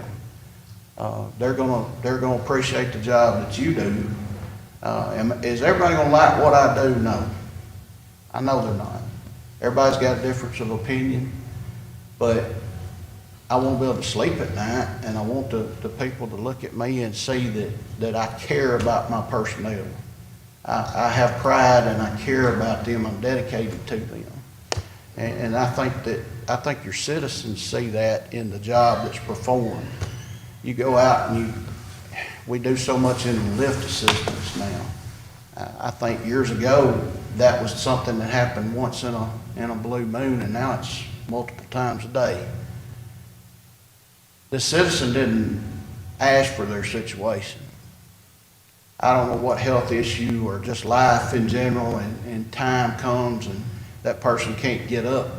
I can't get up at 44 the way I did when I was 25, but I can't imagine at a certain point. And that person's never asked for anything. Is it too much for us to offer assistance?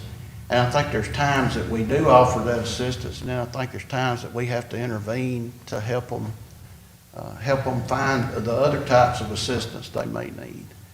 It's going that extra mile with people, getting them what they need, get them in contact with somebody. Sometimes it's not, when I get phone calls, it's not something I can help them with, but I can certainly get them in the right direction, and I can be nice doing it. you know, I never thought so much about what all the Chief Allen Brunstein, he's dead and gone, but he left his mark on the fire service. And his 2 words were, be nice.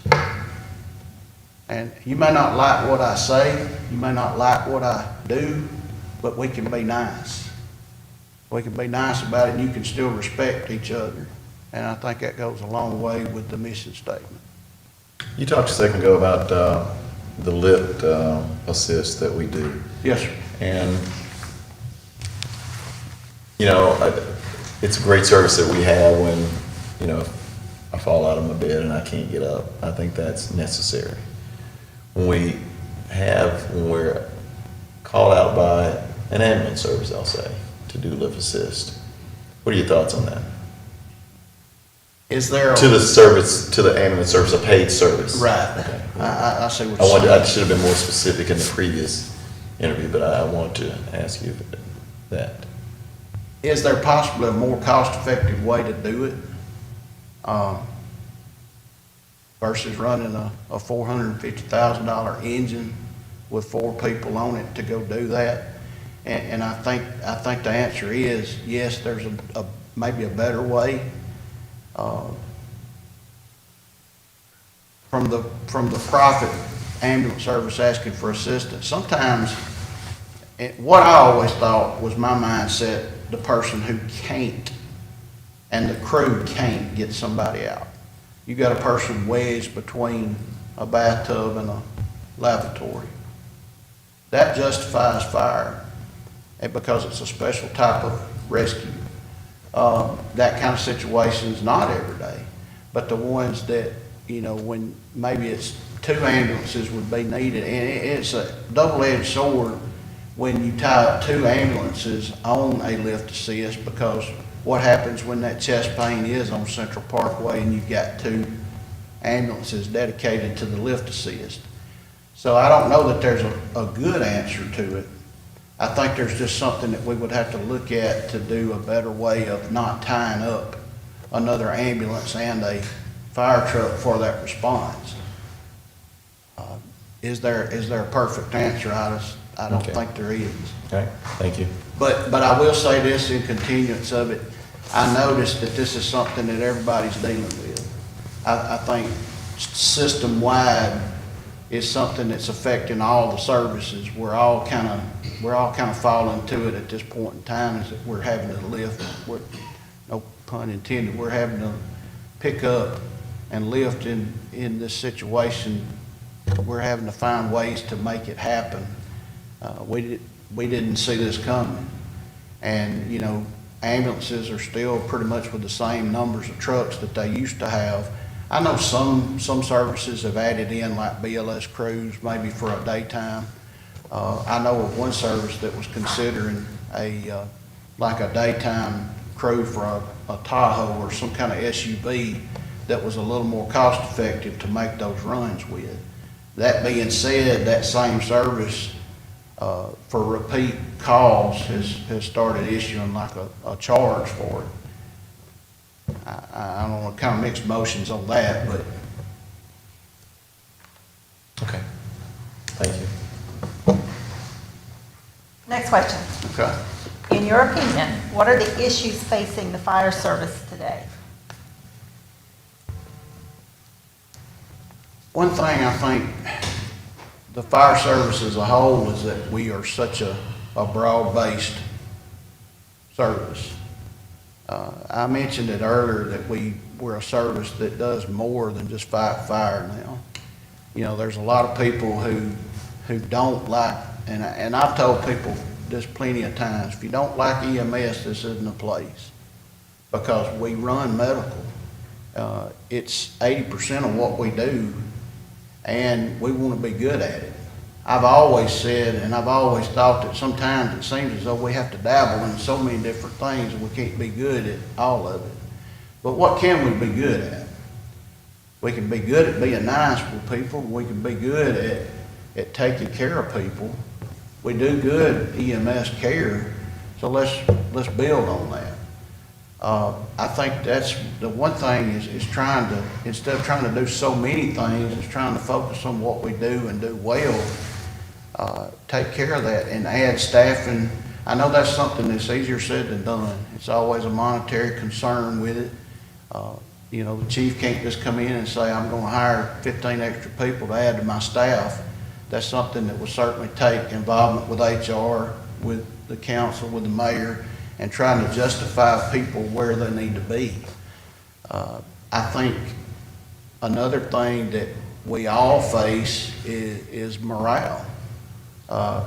And it's something, you know, it's certainly thanking y'all for the Tier 1 support. I think that's gonna be a big game changer with personnel, people that wanna be here, to know that that person works for 25 years and they don't have to think of staying when maybe the morale is not there in them that they've served so long, and then it's time for them to go. Well, there's a lot of things that people wear.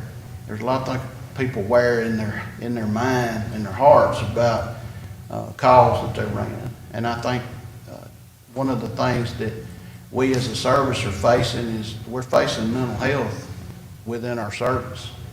You know, we're blessed that we have the abilities of the assistants, the employee assistants are going for counseling, and that doesn't make us weak. A lot of people think because we have some kind of, and as a chief, I've said we need mandatory critical incident stress management. It shouldn't be something that you get the option of saying, no, I'm good. You know, Chief Springer's out here in the audience.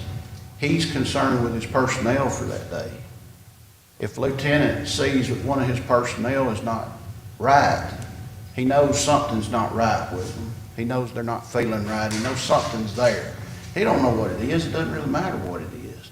He just knows that he doesn't need to be driving that truck that day.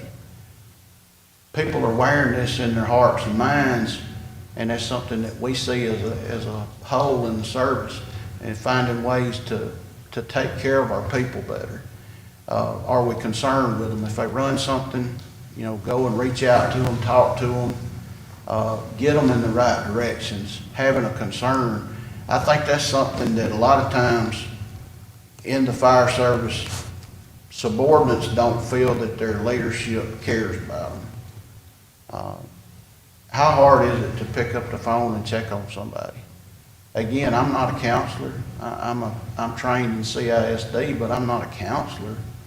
But I can certainly be mindful of somebody and help them. I think with all the stuff that our service faces, we're running so many types of calls, you don't know what weighs on somebody's heart. The stuff that should bother us a lot of times doesn't. We've seen things that other people can't fathom. We've seen things, we've dealt with things that people can't understand. We don't take it home to our family. We don't take it home and talk to our wives about it. It's one of the things I think that faces us as a service is we've got to get a handle on that. And, you know, overall as a service, I think we have the tools that we need to do our jobs. It's just more getting things in the right place. We have good support, financial support. There's always things we'd love to have more. If you got 3 trucks, it'd been nice to have 4. But what can we do better with the services that we're providing? Be good at something. Be good at taking care of our people. Be good at taking care of the citizens. Again, the fleet that we have is a very good fleet. Tool-wise, what we have to do our jobs, medical-wise, you know, that's always something. I see us being able to do better with the EMS care. You know, there's always things that we can do to try to bridge those gaps. Getting equipment, you know, new types of equipment that may be there. Some of the tools that, you know, I don't practice regularly as a paramedic, but some of the things that are available now that we didn't have years ago when I first started, it's amazing what's available to us. And if we can work in those things and get proficient with those things and get those tools out to our workers, I think we're going to provide a better quality service. Okay. Our next question. What do you believe are the attributes needed to be an effective and influential fire chief, and what is the most important one to you? I think listening is the most important thing. Well, maybe I'm wrong in saying that because they're all important. Everything, I think you got to be a good listener and you got to care. I may not be able to fix anything, but I've said oftentimes, and I did this as a shift chief, I do it now as a fire marshal. I'll sit down with a couple of Maxwell House and we can talk about anything. And at the end of the day, if you know that your officer cares about you, it ain't necessarily that we can do anything about it. Some things it's just knowing that your people care. I think if you're an active listener and you'll sit down and you show concern for what the people are dealing with, you as a council have to make hard decisions. As a mayor, Mayor Boland has to make tough decisions. There's things that come along in leadership that's tough decisions. I think as a chief, I think that's me entrusting my subordinate officers to make good decisions. I don't think that micromanagement is necessary. I think that if you entrust with your subordinates, they know the boundaries and they know what needs to be done. Most people are never going to test those boundaries. But I think when you instill in them and you give them the tools and the discipline and the leadership, and then they know you're there. I don't want to meddle in what somebody's doing. I trust in the job that they can do. And I want to get them the tools to do it. If it's officer level classes that need to be had, we need to do it. There's so many things that we can do as a training that don't cost a lot of money. Everything doesn't have to be a trip to Las Vegas to take a class. Sometimes it could be done right here in-house. We've got one of the best, I think, training facilities, yet needs some, and that would be a whole nother issue with budget about trying to get some TLC done to our training facility, but training our officers, training them like from Miss Anlin's side with things that, from an HR perspective, that they need to be aware of. Some people come into an officer role and they're faced with something they never thought they were going to see. They thought they were just going to be managing a fire.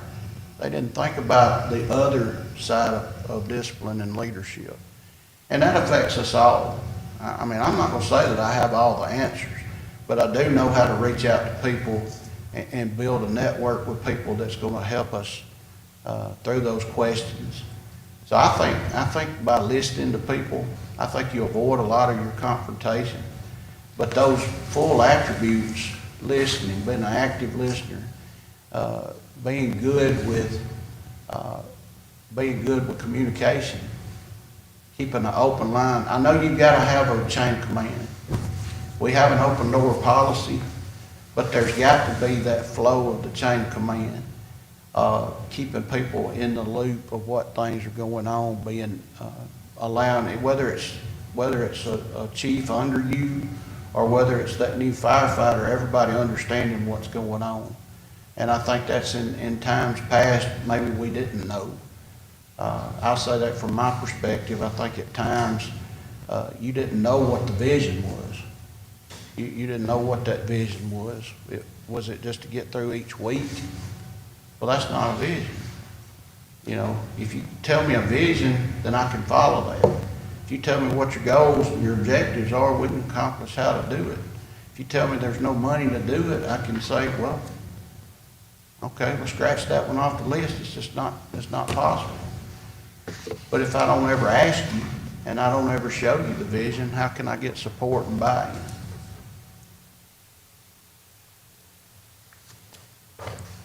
Next question. Okay. Briefly describe your leadership style and how you have or would motivate your team.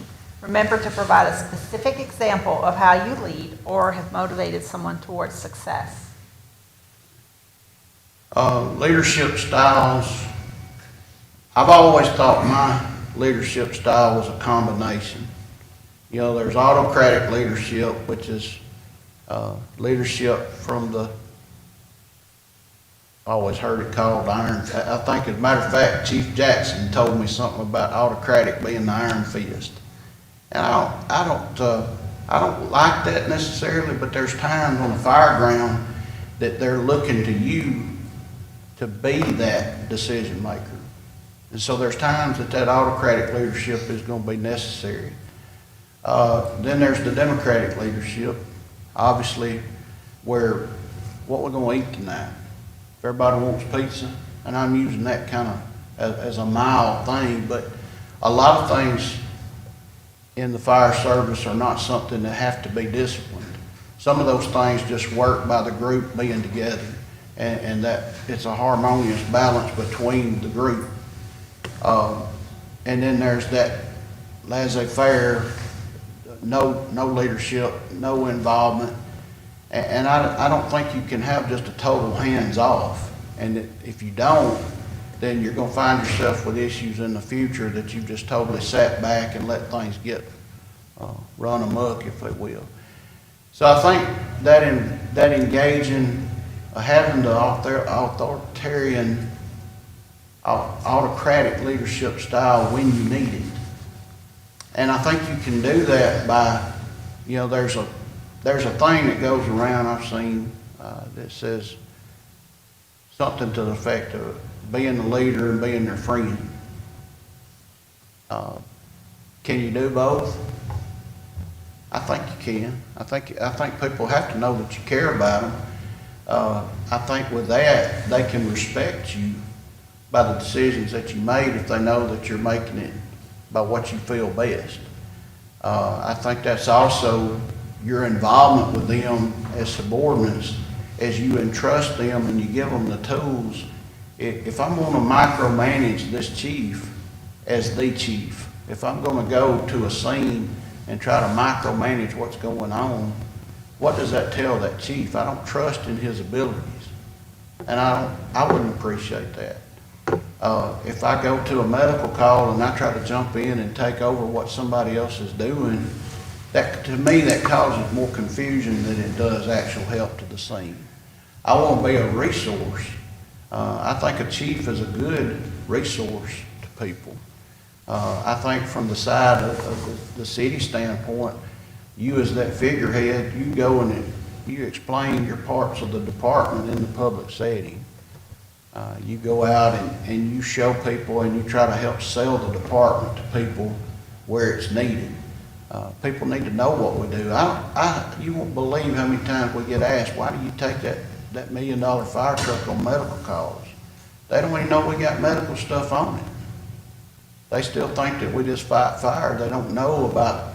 So I think public education is another way of getting that message out of what we do.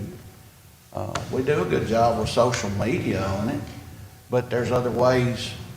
We've really had to take advantage of social media that much more with the COVID stuff, but getting that message out there. But I think micromanagement is not necessary. I think it's just being able to intervene where you need to.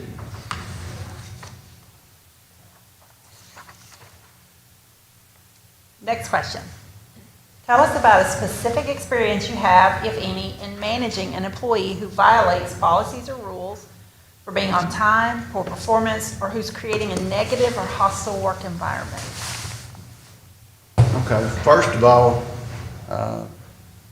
one situation that comes to mind was more of a coaching session. And I think when you sit down, like I said, in the informal setting, albeit when the chief comes by, that could be considered formal. You know, when I hired in here, I thought that if Chief Holland come by my station, you don't just keep sitting in the recliner. You sit up and you come to attention to talk to them. If we sat and we talked, I took that as something I needed to take away from it. And I think that's the first thing, is the person may need to realize that there is a problem. If people are allowed to do it, and certainly not being on time, we're instilled that from the very beginning. You don't be late. You know, I know there's gonna be things that happen, there's gonna be things that come up. There's things that are in our handbook and policy about what to do and what not to do. As far as dealing with each individual issue, I think in this case, just the counseling session of what we use the term interchangeably, but it was more of a coaching to the employee and sit down and talk with them. Is there something that deters them from getting to work on time? Is there something that's keeping them, is it a child care issue? Is it anything that is something that it's just hard for you to get up? Or is it something that as you're talking, does the person come forward about some kind of controlled substance or some kind of substance abuse issue? You know, we don't know until we talk with somebody what they may say. And then at that point, that gives us the opportunity to get them in the right direction to help them. Obviously, if we thought enough to hire somebody, we should be concerned with their well-being and being here and keeping them fit for duty. And if that means talking to them to find out, how can we help you to be on time? You know, maybe that's an opportunity for them to come forward about it. In this case, the issue was not so much about them being on time, but it was more of an attitude issue. And I think this person did not realize what they were going through was affecting their involvement with other people. Well, we all have bad days. We all, of course, some have more bad. My mother would kill me. She was an English teacher. So, Mama, if you're watching, we have worse days than others. Take that into consideration. I think you gotta do that. But at the same token, maybe that person didn't realize how they were coming across. And just open communication, when a person realizes it and you talk to them, that may say, okay, I'm wrong, and they try to fix that. And then maybe they realize they were trying to fix it and they can't do it by themselves, and they reach out to something like employee assistance to get the help that they need dealing with something. Kind of speaking that on through, and in that example, or maybe another one where that has happened, specifically a bad attitude or negativity, which is destructive to the team, and it is a performance factor, and you have that person, or have had that person that just, realistically, they were just done, but they were just hanging on because they needed a job, or, you know, for whatever reason, but it was still cancerous to the team. Have you had an experience with that? I think that was one of those situations that it could have become cancerous. I think when the situation of just talking with them and realizing what they were going through, by Scuttle, we hear things and we know what people may be dealing with. But it also, as a supervisor, we also know those levels of what we can get involved with and what we can't. I can certainly keep somebody in my prayers and think about what they're dealing with, but I can't offer you assistance other than pointing you to the right direction, or through your office to get anything that may be needed. Again, think about the employee and what commitment they made here. They bring some good, and if we can salvage that employee, if there's a way to do it, because we should care about them. They give a certain level of time. We don't know what may have happened, but we also don't want to allow it to go on further, that you're causing that kind of disturbance to the crew. As it is, it can come in and it can take a hold, and more than just one crew, it can be cancerous to the whole division. So my final follow-up for that, as chief, sometimes, if you were selected as chief, those decisions sometimes are kind of taken out of your control because the employee is ready to go. Yes. Do you feel like if you were selected chief, you would have that ability to make that call? Because I agree with you, people they're good and they want to do right and want to have a job, but sometimes they're in the wrong job. So would you, as the chief, have the ability, despite everything against that, to make that decision for the benefit of the team? When it's gone through, is it going to be an easy decision? No. But at that point, when you've documented, you've made the appropriate progressive discipline. The coaching session hasn't worked, the counseling session hasn't worked, and it's gone on to HR at that point. And in some cases, that may be what it ends with, what it takes. Next question. Provide a specific example of when you were persistent in the face of obstacles. Persistent in the face of obstacles. Well, I think just in the avenue of where I'm at now as fire marshal, you know, people talk about fire prevention and what we need to do and what we have set before us to try to do with. And then you look at my budget for fire prevention materials and you think, is there enough there to do with? It doesn't have to, that could be an obstacle. And certainly, is that something that I could just roll over and quit and say, well, we just can't do it? Well, we could find other means to put the stuff out. I think that's the way you've got to have it, is that old poem we memorized in school years ago, rest if you must, but don't you quit. You know, you can't quit. You can't just give up because you don't have the budget that you would like. I mentioned it earlier, we've still got services we've got to provide. We may have to find another way to do it. Is there a better way to streamline and find some cost-effective ways to do it a little bit better? Again, social media has been something that's been able to take and bridge that gap, especially with the COVID, to be able to come in there and put out some information, and we're reaching people. So I can't limit myself and say that all because I don't have a large fire prevention budget that I can't do anything. That's one instance that I think of, but you know, each day we're faced with obstacles.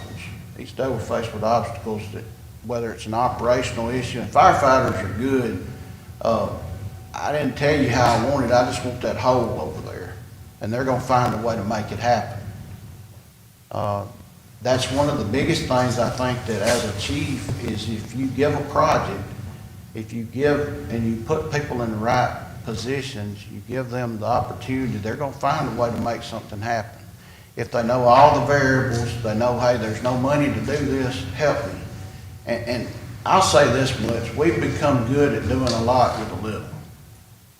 I don't know that that's always the best thing, because sometimes there's something else that comes up on the plate. Well, you did such a good job with this, let me give you one other thing to do.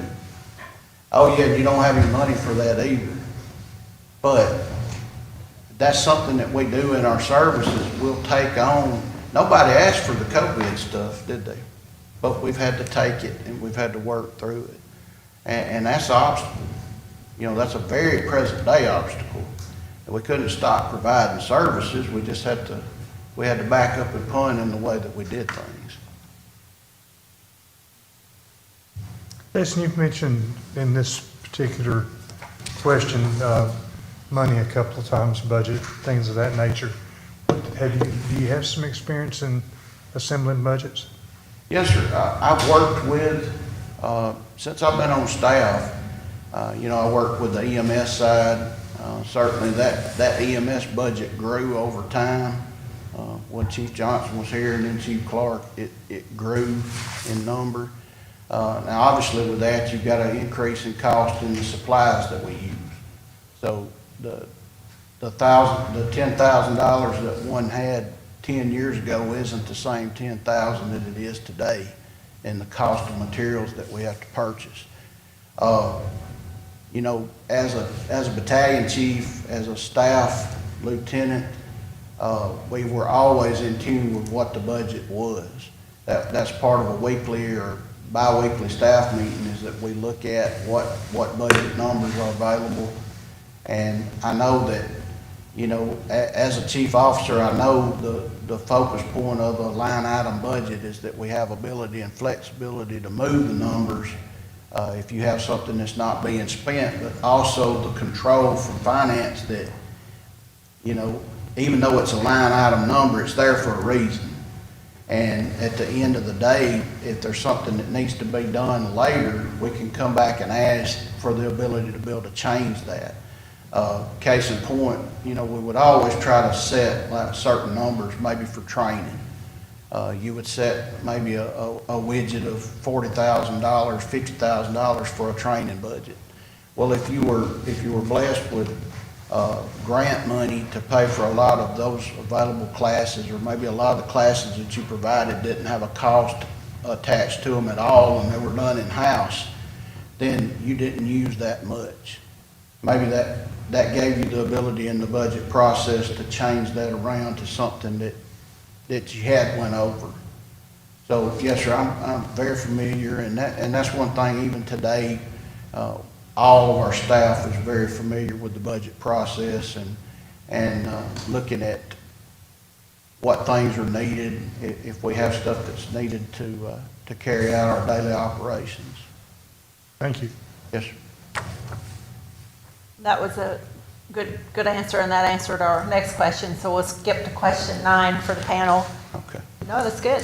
How do you facilitate change? What has been your experience implementing and managing change? Change is hard. What people want, they want change, and then what's the thing they complain about is change. I think that being said, in my mind, because we are creatures of habit, I think that if they see that you're having to grow with it as well, that's that involvement as the chief and as a leader. Everybody understands that we're all in this together. Some of the changes that we've got to do are things to help keep us operational. You know, if it comes to the point, some of the things we've talked about, you know, with EMS operations, it's just like ambulances. You go and poll the department, and you may have 50% that say do it, you have 50% that say not. And a lot of people who say not is that they just don't want to. But guess what? What if we had to? What if you get that phone call in the middle of the night that a service says we can't do it anymore? There's been many jurisdictions that had received that phone call that they say, guess what, you don't have an ambulance. And now you've just been tasked with putting an ambulance service together in the midnight hour. I've got to rely on my staff to reach out to and say, hey, we got to make this happen, and having some contingency plans of how we would do that. Now, can you what if every situation? I don't think you can. I think you can have a rough idea of what you may expect. But some of those changes like that are just going to be necessary changes.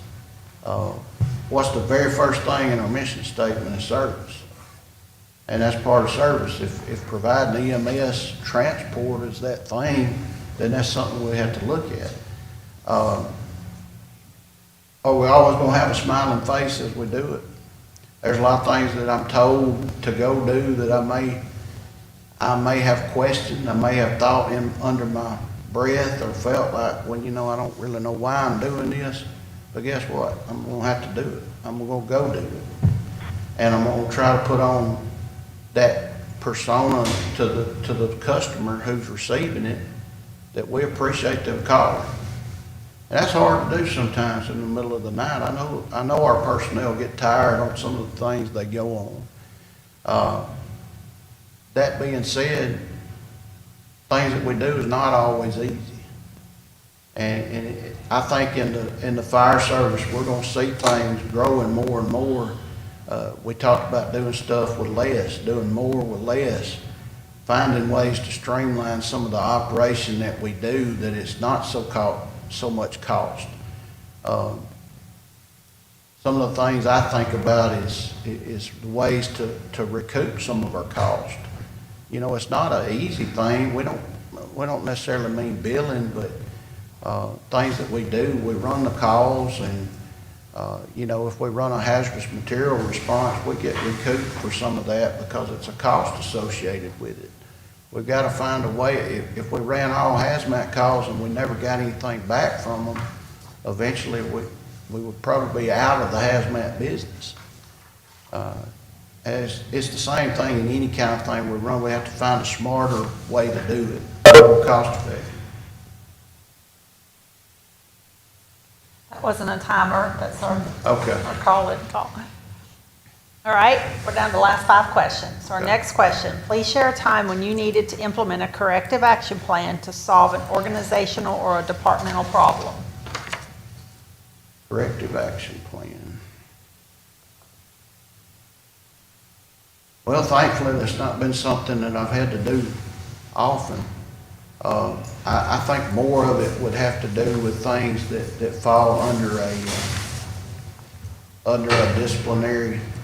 When I think of corrective action, it may be more of a coaching and counseling with employees than really the operational considerations itself.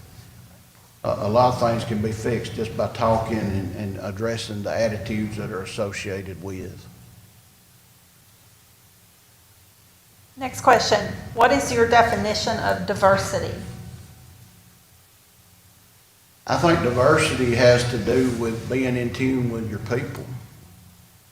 Are we as a service looking to be a more diverse workforce? And I know this is something that not necessarily as the chief you have all the control over, but I think this is a chief involvement, an HR involvement, council, mayor, everybody shares a part of the part of diversity, because it's coming in. I think as a chief, you got to come in first and do a needs assessment and see what is the demographics. You know, I've been here 20 years, and I think I have a pretty good idea about the city and the citizens, but until I do a true needs assessment, I may not see some of the demographics of what we need to become a more diverse workforce. So addressing some of those issues. Cultural diversity, you know, we deal with that in certain settings. We're seeing things now, and I'll use this as a for instance, whereas when I hired in, one of the things we did as a crew is we always ate together. We all ate the same meals. That doesn't happen all the way now. You have some people who are on health kicks that they may drink one protein shake and they don't do anything the rest of the day. Or, you know, people in different parts of the station. So there's an age and cultural diversity difference, I think, now, some of the things that we see. How do you bridge that gap?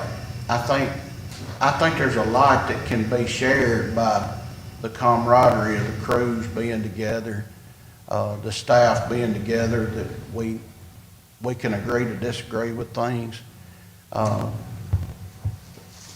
All that being said, it's all about trying to learn our environment, trying to learn about our employees and trying to learn about the backgrounds, and to me, that's sharing a little bit about the diversity and the people that come in. It's taking an investment in the community.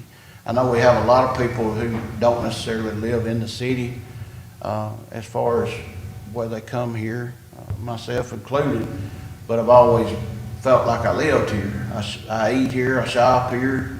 I'm as familiar with Decatur as I am where I sleep at night. So I think you want to be as familiar with your area as possible.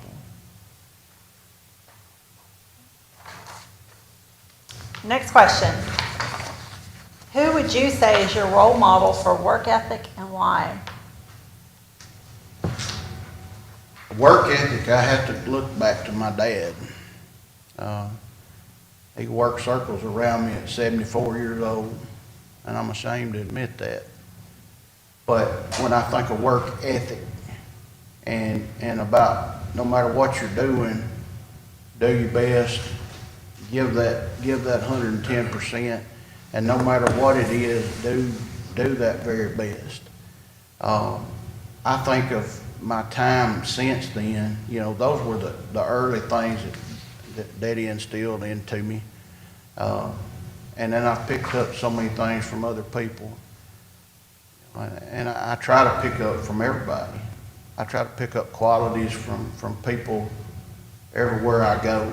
as I network and pick up the good things and try to leave out the bad. And hopefully people can look at me and try to do the same thing and look at me and say that they would like to look at me as a mentor. And I hope I've always been able to be that person. That my drive and my ethic, again, some days I'm not at my 110% like I want to be. Some days we feel bad, some days we have other things in our hearts and minds. But at the end of the day, I care. At the end of the day, I care, and I hope that people can always look at me and see that and know that. Next question. Which three things in your career and/or your personal life have given you the most satisfaction? Well, I think of my daughters and my wife. My family means more to me than anything. My faith and my career. A man has those three things. He's blessed with a lot. So. Two more. We're there. Okay. It'll be your turn. Briefly describe the way you release stress in your life. You mean there's a way to relieve it? I think relieving stress is it's different for everybody. Everybody has those certain things that they do that they enjoy. I enjoy people. I enjoy talking with people. I enjoy just talking on the phone. I enjoy fellowship, and I'm thankful that, that even though I work in a stressful environment, it's like God blesses me with being able to dump the stress. Is that wrong? Is that wrong? Should I wear more than what I do? I don't think so. I think it's because it's knowing how to manage it. And there's a lot of people who don't know how to manage stress. They don't know how to reach out and heaven forbid they turn to the wrong thing to de-stress. And that's one of the things that we have to always do is coach people to, no matter what you're dealing with, reach out and talk to somebody. It doesn't mean you're weak. No matter what you're dealing with, reach out to somebody, get the help. Don't turn to the substance abuse to try to de-stress, because it's there when you come back down or come up. It's there. I have hobbies just like anybody else. I don't get the opportunity to do my hobbies like I'd like to. I guess with a wife and two kids and two dogs, it's very demanding. You don't get all the hobby stuff to de-stress, but I'm always able to leave it to the side. We wear things on our hearts and minds, but it's knowing how to dump it. Last one. Okay. All right. The city has what appears to be a non-negotiable requirement that the fire chief live within the corporate city limits of Decatur. If you were selected for this position, relocation to the city will be expected as soon as possible.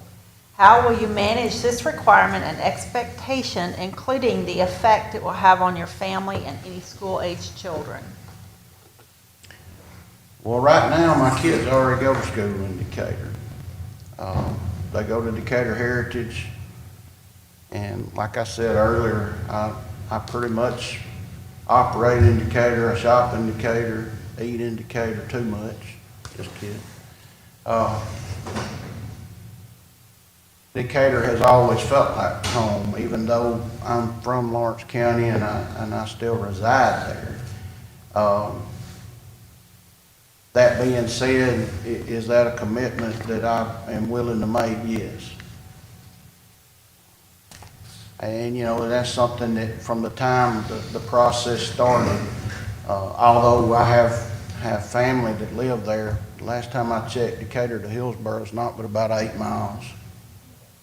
So I could probably be home quicker than I could be to the training center. So. Any follow-up questions? from the panel? Christy Chuck? No, I don't have any questions. None for me.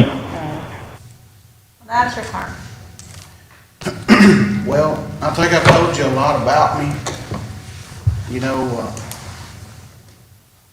you probably heard more than you wanted to hear, but I just wanted you to know about me. I wanted you to know that my drive, my concern, you know, sometimes you don't know if people get the true perspective of who you are. I think there's a lot of people who know about me, and if you got questions, you can get the true Jason. But I'm who I am. I'm not a yes man mentality, but I'm who I am. I want to do my job, and I want to do to serve the people. I think you as a city have invested in me in becoming a leader. I think you paid for a lot of my education, a lot of my certifications that I have, and I think you could get a return on your investment if given the opportunity to lead as fire chief. So I'll leave it with that. Jason, I want to tell you, number one, a couple of things. Thank you for your 18 years of service to this great city and what you do. And second, today has been an honor for me, because you know what personal stake I have in the fire department here, but it's also to me a very pivotal and important position in our city, that the chief position. So it's been an honor to interview you for this, and thank you for your service. Thank you. Thank you, Jason.